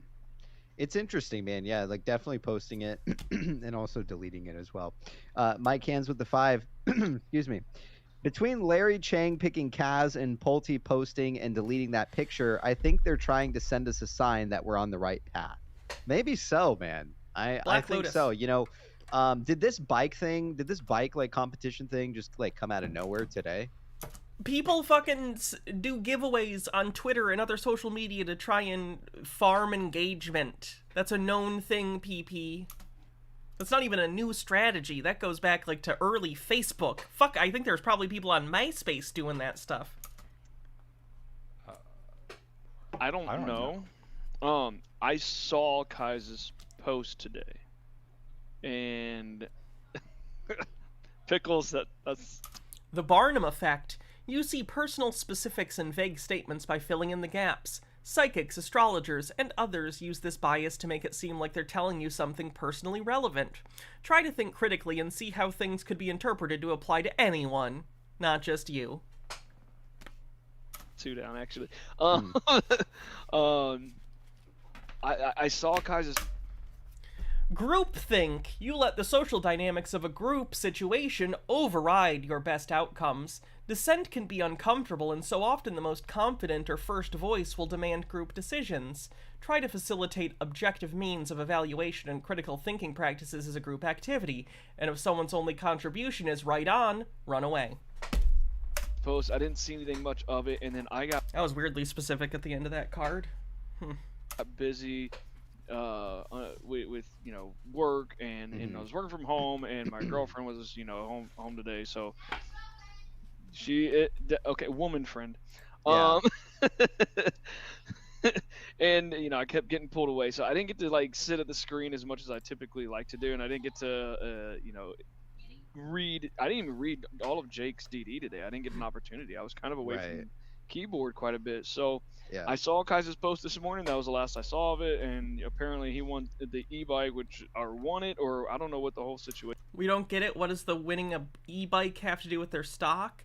Nothing. They're desperate for anything to talk about because the stock was canceled almost 2 months ago, and they're just like still doing a zombie show. Is, so I can't. I mean, y'all would have to fill me in. Yeah, he won it. Larry Ching retweeted that he won. That's what, you know, NoPie actually did a good post. You know, he clipped that and showed the meltdowners melting down in their sub.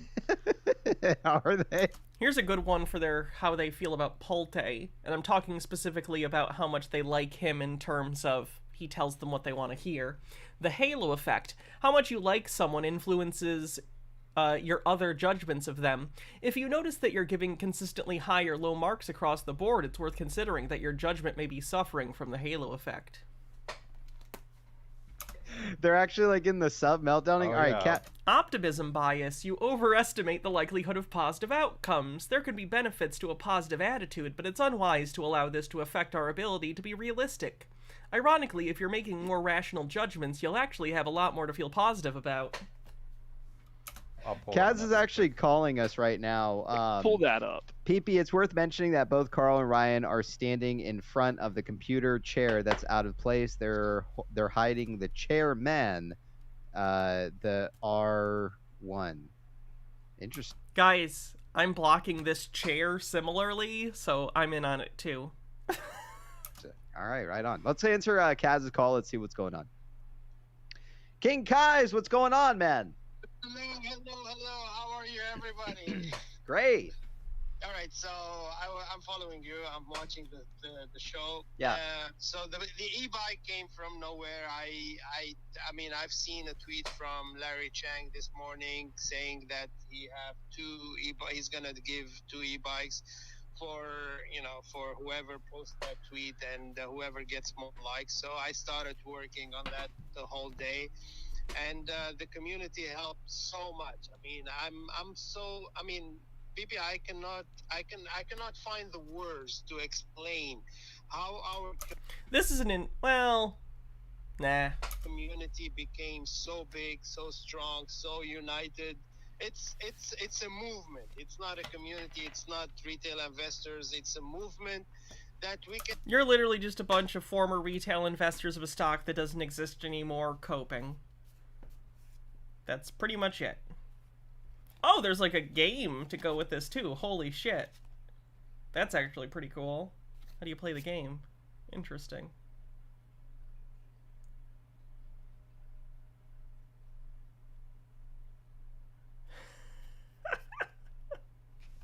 Oh my god. They have cards that you could just hand someone that say, your thinking is bad and you should feel bad. If you've been given this card, it's because the things you said were so full of fallacies and dodgy logic that it would take too long to identify all of them. Please go to yourfallacy.is and familiarize yourself with all these things.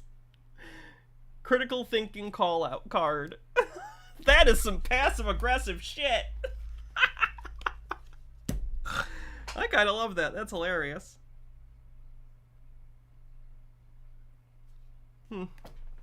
can take over any company. We can do Well, and everybody trades on their own accord. Everybody's an individual investor. There's no getting together, anything like that, you know. But we are a community of great people with who share ideas, and we absolutely, man, trade on our own accord. Absolutely. And the best thing is we stand for each other. I mean, Right on. I've noticed yesterday in the space against those guys against us.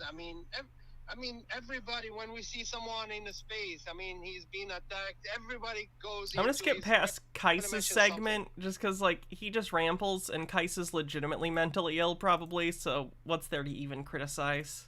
Dryfist. Dry. Well, it's Dre. There's an A. Oh.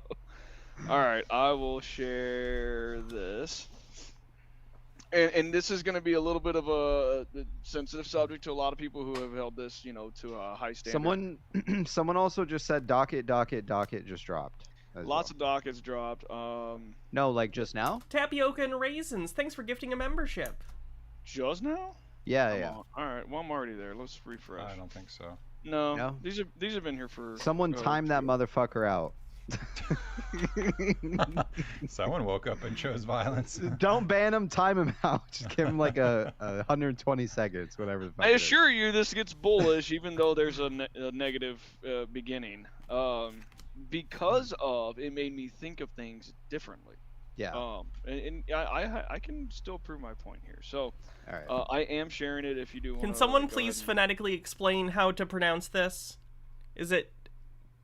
Please someone phonetically write this out for me so I can, like, say it. I'm not even gonna try.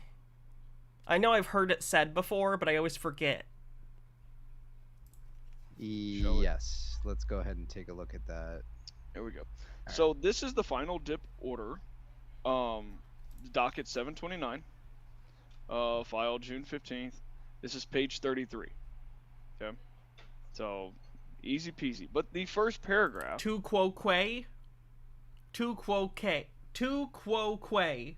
Tu quo que. So exactly how it looks. Okay. Tu quo que. And this is the most important sentence of everything. And it's one sentence in a plethora of docket. That helps, Cuddles. Thank you. That's easy to miss. But when I learned that stuff in middle school with like elementary school in like first grade, when we learned about like the difference between, you know, having like a U shape over a vowel versus a, you know, straight line, I thought that was going to come up so much more as an adult. No one ever uses those. I appreciate that, Cuddles. That helps me a lot. Thank you. But what it says is, notwithstanding anything contained herein, or in any of the DIP documentations to the contrary, the DIP super priority claims shall, at all times be, in respect of any pre-petition ABL priority. Oh, this is the thing that Travis brought up about why did this certain creditor get paid out of the order I think they should. Someone in the BBBYQ Remastered subreddit pointed out a different document that explains that. Travis showed up and accepted it. So Travis apparently changed his mind, though usually he'll go back on the PeePee Show and they'll reconvince him. Travis basically listens to whoever he's talking to currently, so if he's shown he's wrong by a so-called shill, he'll be like, oh, okay, that makes sense. But then he'll go on the PeePee Show and they'll convince him of some tinfoil. Collateral, or post-petition ABL priority collateral, junior in right of payment. They didn't teach you that in school and you're always really confused when reading dictionary pronunciations. See, that's what I like about dictionaries, is I can read that and it helps like a lot, that you can like be like, oh, that's the specific sound of the letter in this word. I'm sure there's YouTube videos explaining what the symbols mean. To the pre-petition ABL super priority claim, and the pre-petition ABL secured up. I really think I love these cards. I think I'm gonna keep these up here and just maybe like pull them out sometimes if it's either funny or relevant. Obligations. This sentence is pretty much everything that tears up my Mona Lisa, but this is a good one that comes up a lot in the Bed Bath & Beyond stuff too, because there's often goalpost moving. Special pleading. Moving the goalpost to create exceptions when a claim is shown to be false. Edward Johns claimed to be psychic, but when his abilities were tested under proper scientific conditions, they magically disappeared. Edward explained this, saying that one had to have faith in his abilities for them to work. Edward Johns. Funny. That's legally compliant. Pretty sure there was a famous television psychic called John Edwards. It's a joke. Yeah. Thank you again, Mr. Blast. These are great. We'll get into how this gets bullish. This says that the DIP is now junior to the pre-petition ABL, the JP Morgan ABL. Cool. So the ABL gets paid off first. And it got me thinking for a minute. I'm like, okay, now I have to rethink all of my original thesis. And I got to thinking, well, these are cards that show different logical fallacies and biases. 400 million of loans from 6th Street. 6th Street knows what's going on. They also get the PeePee stopped Kais from admitting their community can illegally pump and dump stocks. It was pretty obvious how he quickly stopped him to say they're all individuals. Oh, they do that all the time. that's a common thing, that within their groups they have to police that sentiment because they're aware on some level that what they're doing is effectively colluding to, you know, manipulate the price of a stock, although they would never admit that. On some level, I think most of them are aware of what they're doing, or at least trying to do. In this case, it's funny because there isn't even a BBY stock anymore, so, you know, they can pretend to do whatever crimes about a non-existent stock. I don't care. But that's a common thing for them, is they're concerned about being perceived as a cartel. So they're all individual investors that all happen to be working together towards the same goal while sharing opinions and beliefs and yeah, you get it. Dip from 6th Street. 6th Street knows what's going on, and they allow this wording to be in here. They also allowed JP Morgan to be paid off first. So why were they allowing JP Morgan to be paid off first? And it started all clicking. JP Morgan wanted the ABL paid off first because the collateral for the ABL is Bye Bye Baby. And so once you have all this funding from 6, like I said, this got debunked already, so I'm just gonna skip it. Bye Bye Baby. Bye Bye Baby is about to be reborn. And Bye Bye Baby is about to open, but that's because it's owned by a new company. It has nothing to do with these guys.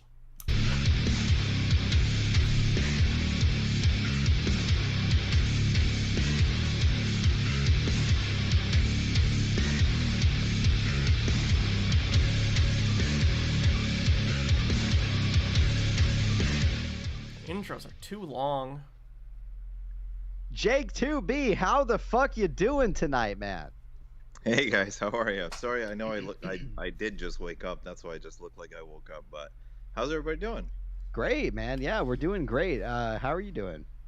I'm all right. I'm recovering. I don't look so sore anymore, so that's all right. So I should send some of these to Peter. Yeah, hey, you look Michael, good. Hey Travis. Hey PeePee, and hey chat.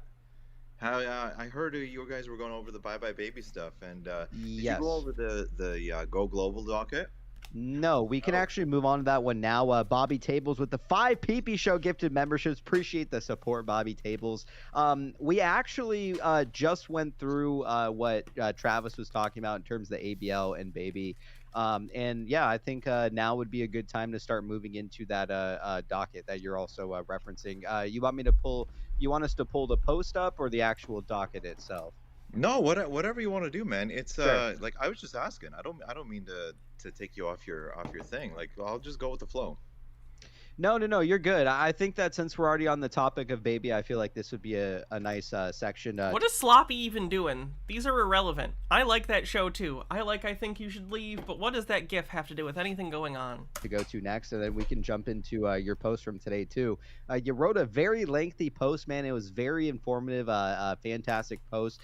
So I do want to jump into that tonight as well, if you don't mind. The problem with Jake 2B is that he's more articulate and has better reading comprehension than most of the people here, but he's also being, like a lot of the cards that we looked at, his perceptions and conclusions are being molded by what he wants to be true as opposed to what's just there. So, in this one instance, his ability to articulate and actually think things through has become a roadblock to him, because here's a problem. When you're smart or creative, you can come up with a lot of ways to trick yourself. Like, don't assume because you're smart or like creative or like good at certain things that you can't trick yourself, because the same faculties that you use to get things done and make intelligent assumptions or solve problems intelligently can be used against you in order to convince you of things that aren't true. Like, you know what I mean? We can all trick ourselves in the right circumstance, and unfortunately, Jake 2B has enough mental rope to hang himself, so to speak. Haha, get it, ABC. like, he can come up with enough explanations that airbud his way into being true. Someday, I will have a fallacy named after my study of the Air Bud fallacy, or the Air Bud rules, or Air Bud. What am I going to call this? Airbud logic, the Airbud fallacy. There's no rule that says a dog can't play basketball. You're not judging something by its plausibility, but whether or not it's literally impossible. Or interpreting a gap in the rules as free space to do whatever you want. Yeah, no, not at all. Not at all. Right on. How long do you have with us tonight, Jake, if you don't mind? What's up with the stripper joke? Oh, one of them is actually a former stripper. Like, Travis used to actually be a stripper, so they just make fun of it. Or make a joke out. You know, they meme about it. I'm asking about As an long hour. as I can last. Give me about like I can at least do 20 minutes before my mouth starts like seizing up. Oh God, I'm sorry. Jake to be This kind of is annoys like the shit out of for me. Either of those on Pacer, you wouldn't have found it. This does. I put Yeah, it really smart. I'm gonna go ahead and add Spidey in here and also Dreyfus in here as well. So Chad, Dreyfus? please give a warm Like welcome Richard to Dreyfus, Dreyfuss? and also I love Mr. Holland's opus, except the part where he almost runs away with a student. Spidey or Spider. Mr. Holland's Opus is a great movie. Mr. Holland's Opus is a really fun, endearing movie about the life of a teacher and how, you know, a good teacher can touch the lives of so many people and profoundly affect their lives in a positive way. But then there's a part where he almost leaves his wife and son to be with one of his students, and it's like, that, I can't forgive that. I can't forget that happened. Like, he almost does that. Kind of. He thinks about it, at least. Anyway.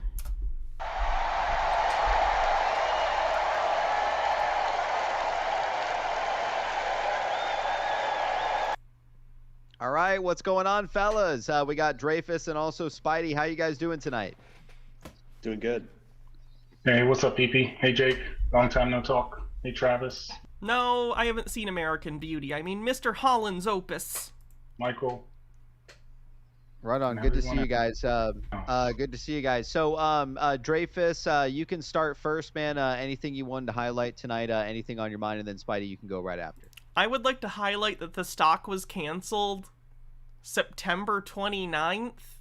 And what have we all been doing since then? Absolutely. Thanks, guys. Good to be here. Good to see the crew together. I had a question for you guys. I hope it's not too off topic, but there's been some talk on the board about that Lego could potentially be one of the 7 in the 741 companies. And I'm wondering what you guys think about that. If you've seen any solid DD, or if it's all just been crazy tinfoil. Everything is tinfoil. Oops, all foil. That should be the name of this show.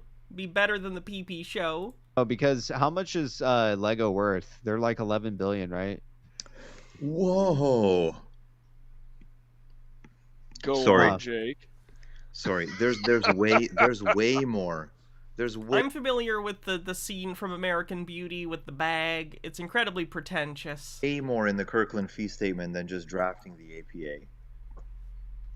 All right, we'll take a peek at that. Sorry, I know. Sorry, I know. Sorry, Dreyfus. I didn't mean to cut you off. American Beauty, which, while I haven't seen it, I'm familiar with it. I find 90s films about suburban ennui so interesting. Like, it's the 90s, and presumably, you know, the creator of whatever film we're talking about, whether it be American Beauty or a similar film, they're just like, man, everything's so great. It's the 90s. The Cold War's over. I have a good job and a family, and I'm still not happy. Like, I get that. I understand that that's a real experience. But also, like, fuck you, man. I'm gonna cry about the fact that I have no problems and 9/11 hasn't happened yet. We have a budget surplus. Docket number? That's more important than my question, Jake. Go for it, man. What's the docket number? 2656. All right, I'll take it. All right, let's pull it up. Let's take a look at it. So then. Sorry, PeePee. Go ahead. Go ahead, Jake. I was just gonna. I am saying that within the film Air Bud, that makes sense. In the real world, not so much. But that dog could play some fucking basketball, and more impressive, like Michael Jordan, This guy went on not to only be in one sport, I'm talking basketball, hockey, football, beach volleyball. If you can put it on a straight-to-DVD home movie, that dog can do that sport. He couldn't do skateboarding. They had to get a chimp for that. MVP. Most vertical primate.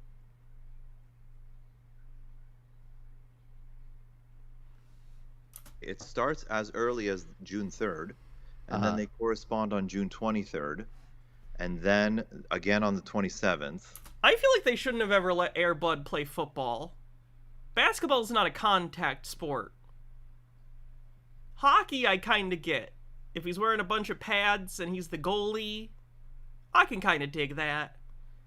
But like literally, there's a plot line in the Air Bud movie where he gets tackled.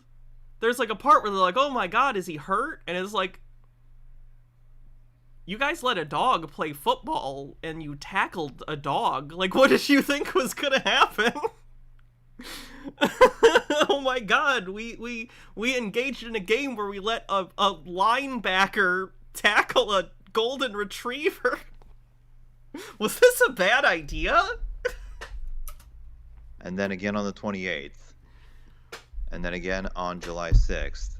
But the thing is that they mentioned 6th Street and Dream on Me together. I'm sorry, real quick. This is important to me.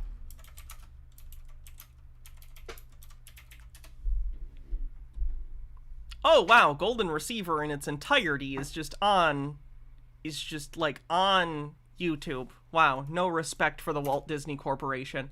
Let me see if in a let's see, in a context of fair use, I can show you the scene where he gets tackled. I don't remember where it is.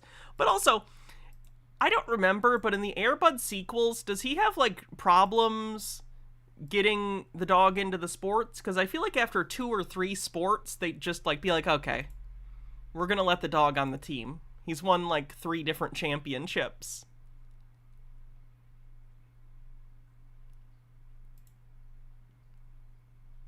Yeah, here we go. In order to win. And now.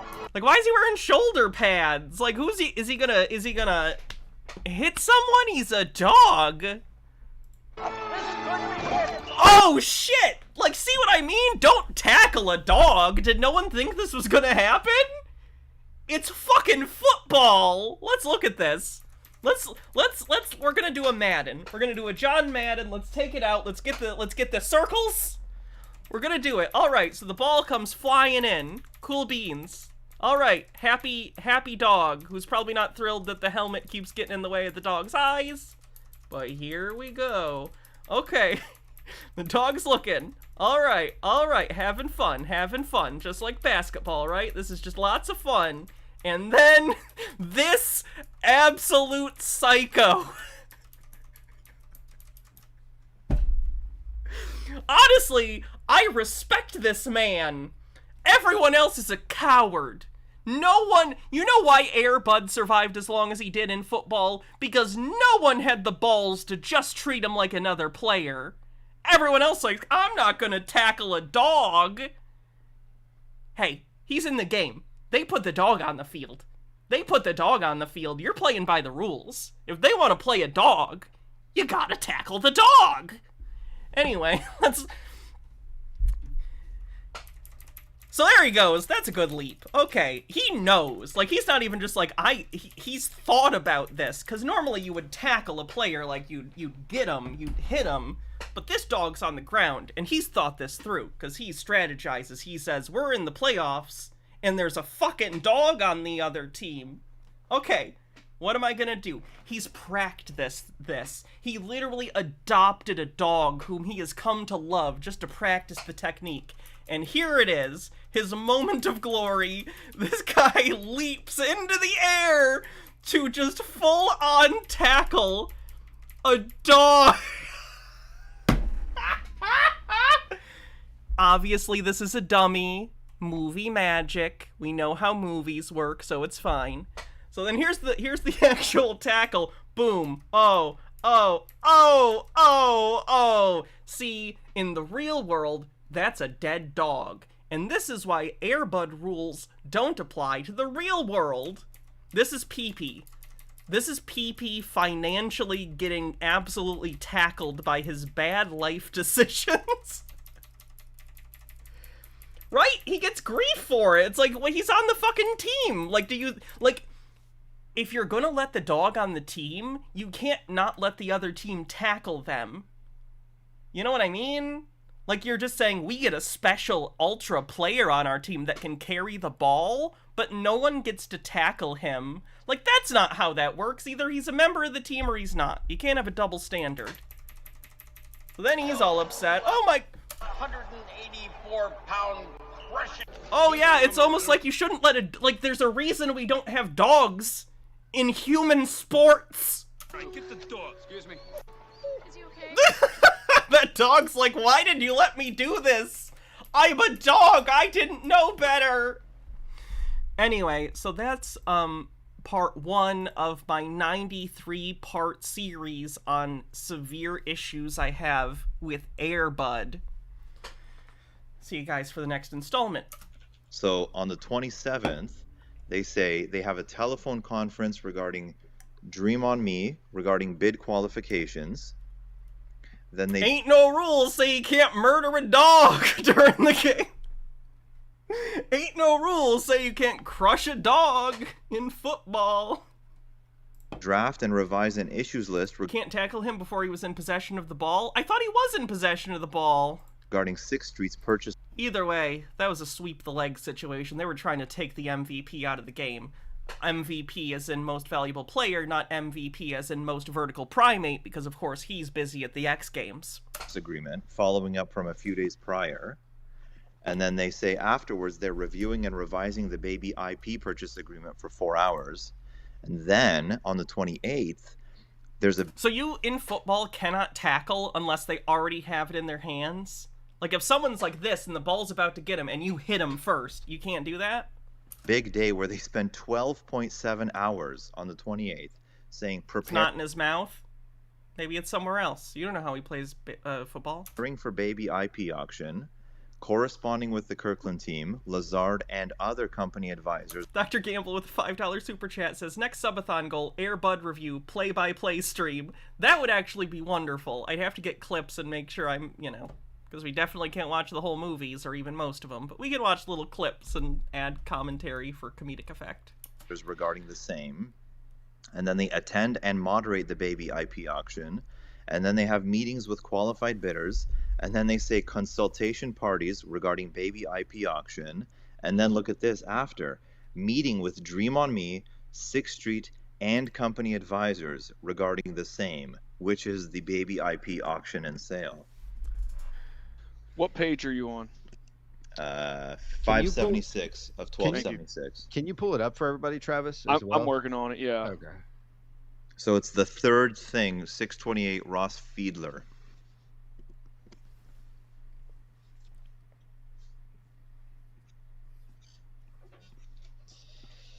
Yeah, I'm interested. I've just never been a sports person. The most sports I've probably ever watched in my life are the Air Bud movies and Cool Runnings and Dodgeball.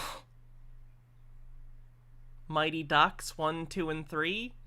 Karate Kid, not a team sport, but karate's a sport. It's a combat sport. Sorry, Dreyfus. I got it. Rocky 1 through 6, and then Creed 1 through 3. Basically everything I know about sports is based on movies. It's okay though, that's not in isolation. I was a very lonely child. Yes. Are they billionaires now? Not quite. Remember months ago when I went on the PeePee Show and ABC sarcastically said to me, like, come back in 2 weeks, Hannah. Ask for a loan. Wonder how that's going, ABC. Sorry, Dreyfus. This might be There was a Mighty Ducks cartoon, but it had nothing to do with the movies other than the name. Shut the fuck up, fella. I got it. Just share it. The Mighty Ducks TV show, or like animated show, was more like a ripoff of the Teenage Mutant Ninja Turtles, but with ducks that had hockey-themed powers. Yeah, Jesus. They also actually played hockey. All right, let's take a look at it. Captain Edmund. I was more of a Street Sharks gal. You know how it is. with the 5, could this explain where Dream on Me got all that money from after being such a small manufacturer? Wasn't that in question? Yeah, it's a Not really to anyone else. That was pretty much a you guys thing. fantastic fucking point. This is Okay, you know what? The PeePee Show's interesting, kind of, sometimes. But I'm going to go ahead and just look for some clips, because I know that the BBBYQ remastered subreddit had some. And I have to end soon to go get dressed for the wedding. James Hall, thanks for a $2 super chat.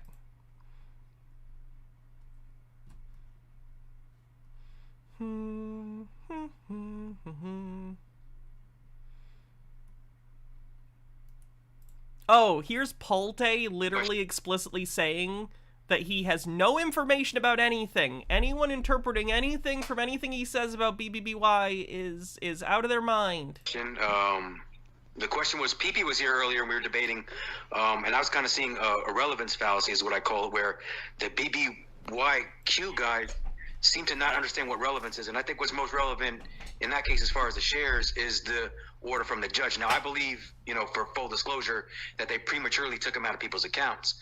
But the fact of the matter is, most relevant is, at this point, is the bankruptcy court's order. And to push back from that was they put some relevancy, and they brought up your name and asked the fact that you're involved, why would you be involved, and suggested that you spoke to Ryan Cohen regularly. And I had brought up that you guys had just shared a lawyer from what I had known. Okay, so that guy is directly asking Pulte, like, hey, they think you have some special knowledge. They think you know Ryan Cohen. Respond. So can you clarify some of that as why? Yeah, I've spoken about this a number of times, and it's kind of one of those things where it's like... I'm going to be back in just 1 second, I'm sorry. And then we'll listen to Pulte's hilarious response.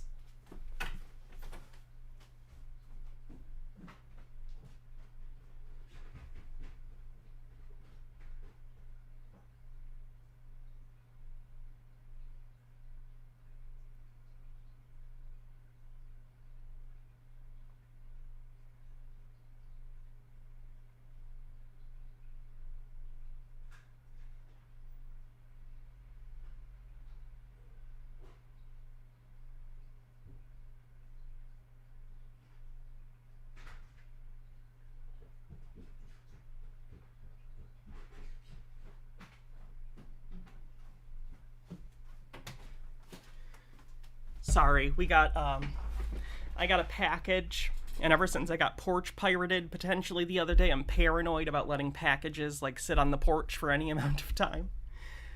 So I had to go run down and get it. Whew.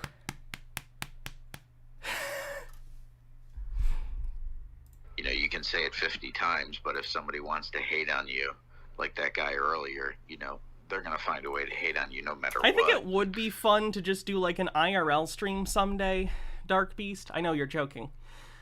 But like, if I was someplace where I wasn't doxing myself, then I think it would be fun to do an IRL stream over my phone or something sometime. I know most people wouldn't watch it, but if you might think it's fun seeing, I don't know, places I go or whatever. Stuff that wouldn't be obtrusive to other people. I'm not going to be an asshole in public. Whatever.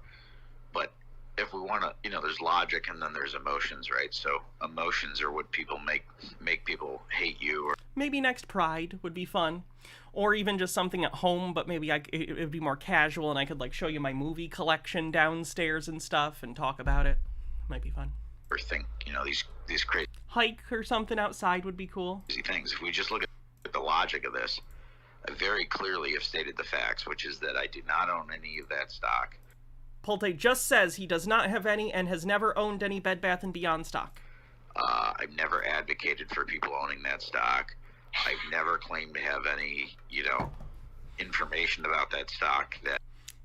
He's never claimed anything. He has never told anyone to buy that stock. He's never given advice. He's none of it. He's disclaiming everything. That anybody else doesn't have. And just because I'm a fan of Ryan Cohen and just because I'm a fan of the people who are fans of that stock, meaning people, who want transparency, in the markets and stuff, does not mean that, I somehow am following, every legal filing and every judicial action that's... Like, this is the most deflating thing they could possibly hear from Polte. He has no special knowledge. He's never owned the stock. He doesn't know anything. going on, or representing... Look at all their faces, too. They're like... He's also not directly, like, explained his relationship to Ryan Cohen, or in my opinion, the lack thereof. Oh, by the way, I'm wearing... This is just, like, pajama pants and a random shirt I put on, because I knew I was going to stop and, put a dress on for the wedding later. But look at how mismatched my goddamn outfit is. The stripes are like Freddy... These are Freddy Krueger pajamas that I own.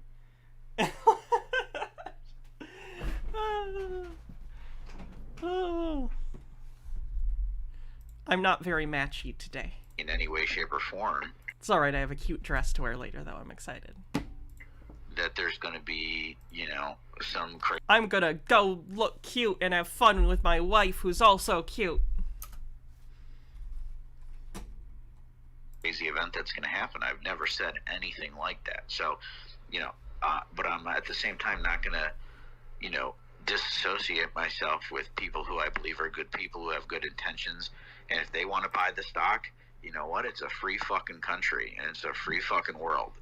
Right, they can't buy the stock now, though, because it doesn't exist anymore. And people can do whatever the fuck they want. And so except buy stock I actually that doesn't get exist. more encouraged when I get in, rooms like this when somebody's trying to, melt down at the fact that there's these people who love this one stock. Whether it's right, wrong, crazy, indifferent, whatever it is, I don't care. It's a free fucking country. Look at Travis. Like, Travis in the bottom left looks like he's like, oh, fuck! Oh! So I want to be very clear. I don't have information as to what is going to happen with that stock. I don't own the stock.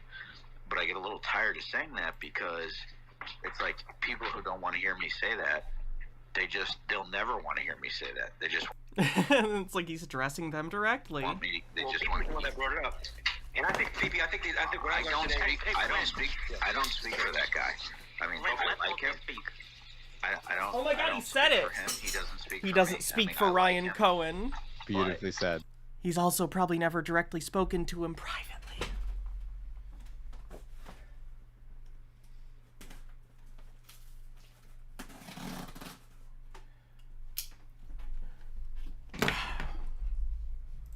You can't hold me accountable for what somebody else is saying about me. I mean, if that was the... Oh, that's a sentence. I gotta finish up in just a second, guys, but let's finish this clip. I can't be held accountable for things other people say about me. Devastating. Direct hit at the PeePee Show. The case, there'd be 30,000 people who have different things to say every day about me. Hey, Blend and Sugar and Amy, it's kind of surprising that you guys are being They won't let me join. That was lovely. So they're doing great. The PeePee Show's doing just absolutely awesome.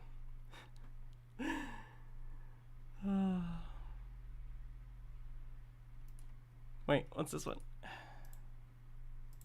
If you assholes buy ETFs, go buy your ETFs and fuck off, man. Nobody gives a shit. Literally, I don't give a fuck that you make 5% a year. That's pussy shit, all right? I'm not wasting my time trading on the fucking... 5% a year is good. Like, if you're making 5% a year consistently, like, that's a good return on something that you just let sit there. That's good. Like, to be clear, Bernie Madoff was offering, I believe, the outrageous rates of 12% per year before it was discovered he was doing a Ponzi scheme. 5 is good. Wait, was he offering 8, actually? He might have been offering 8%. PeePee doesn't even know what a good return on, like, a, basic-ass mutual fund is. Holy shit. Stock market for no goddamn 5%, 10%, all right? That makes no fucking sense at all. I'm in this shit to make thousands of percentages, all right, within that thesis. Again, who the fuck trades stocks for a 5% a year unless people who make money consistently over the length of their time in the market instead of blowing all their money on stupid bullshit schemes and then being bankrupt like you. you're fucking 90 years Potentially up to 12%. old, man. I wish I was making 5% a year. All right. I got to end for today because I do have that wedding that I got to go get ready for. My makeup's done. Got to tweak my hair and put on the dress. But anyway, thanks everyone for hanging out. I appreciate it. We'll be back tomorrow with a patron-only live stream. I think we're also going to do a regular Twitch stream tomorrow. But after that, we're going to do a patron-only live stream. So if you'd like to be a part of that and gain access to all of the VODs of the previous live streams for patrons, you can join my Patreon, patreon.com/HannahReloaded. And that's it. Everyone have a great night. Love you, Mr. Blast. Love the rest of you parasocially. And I'll see you guys tomorrow. Adios.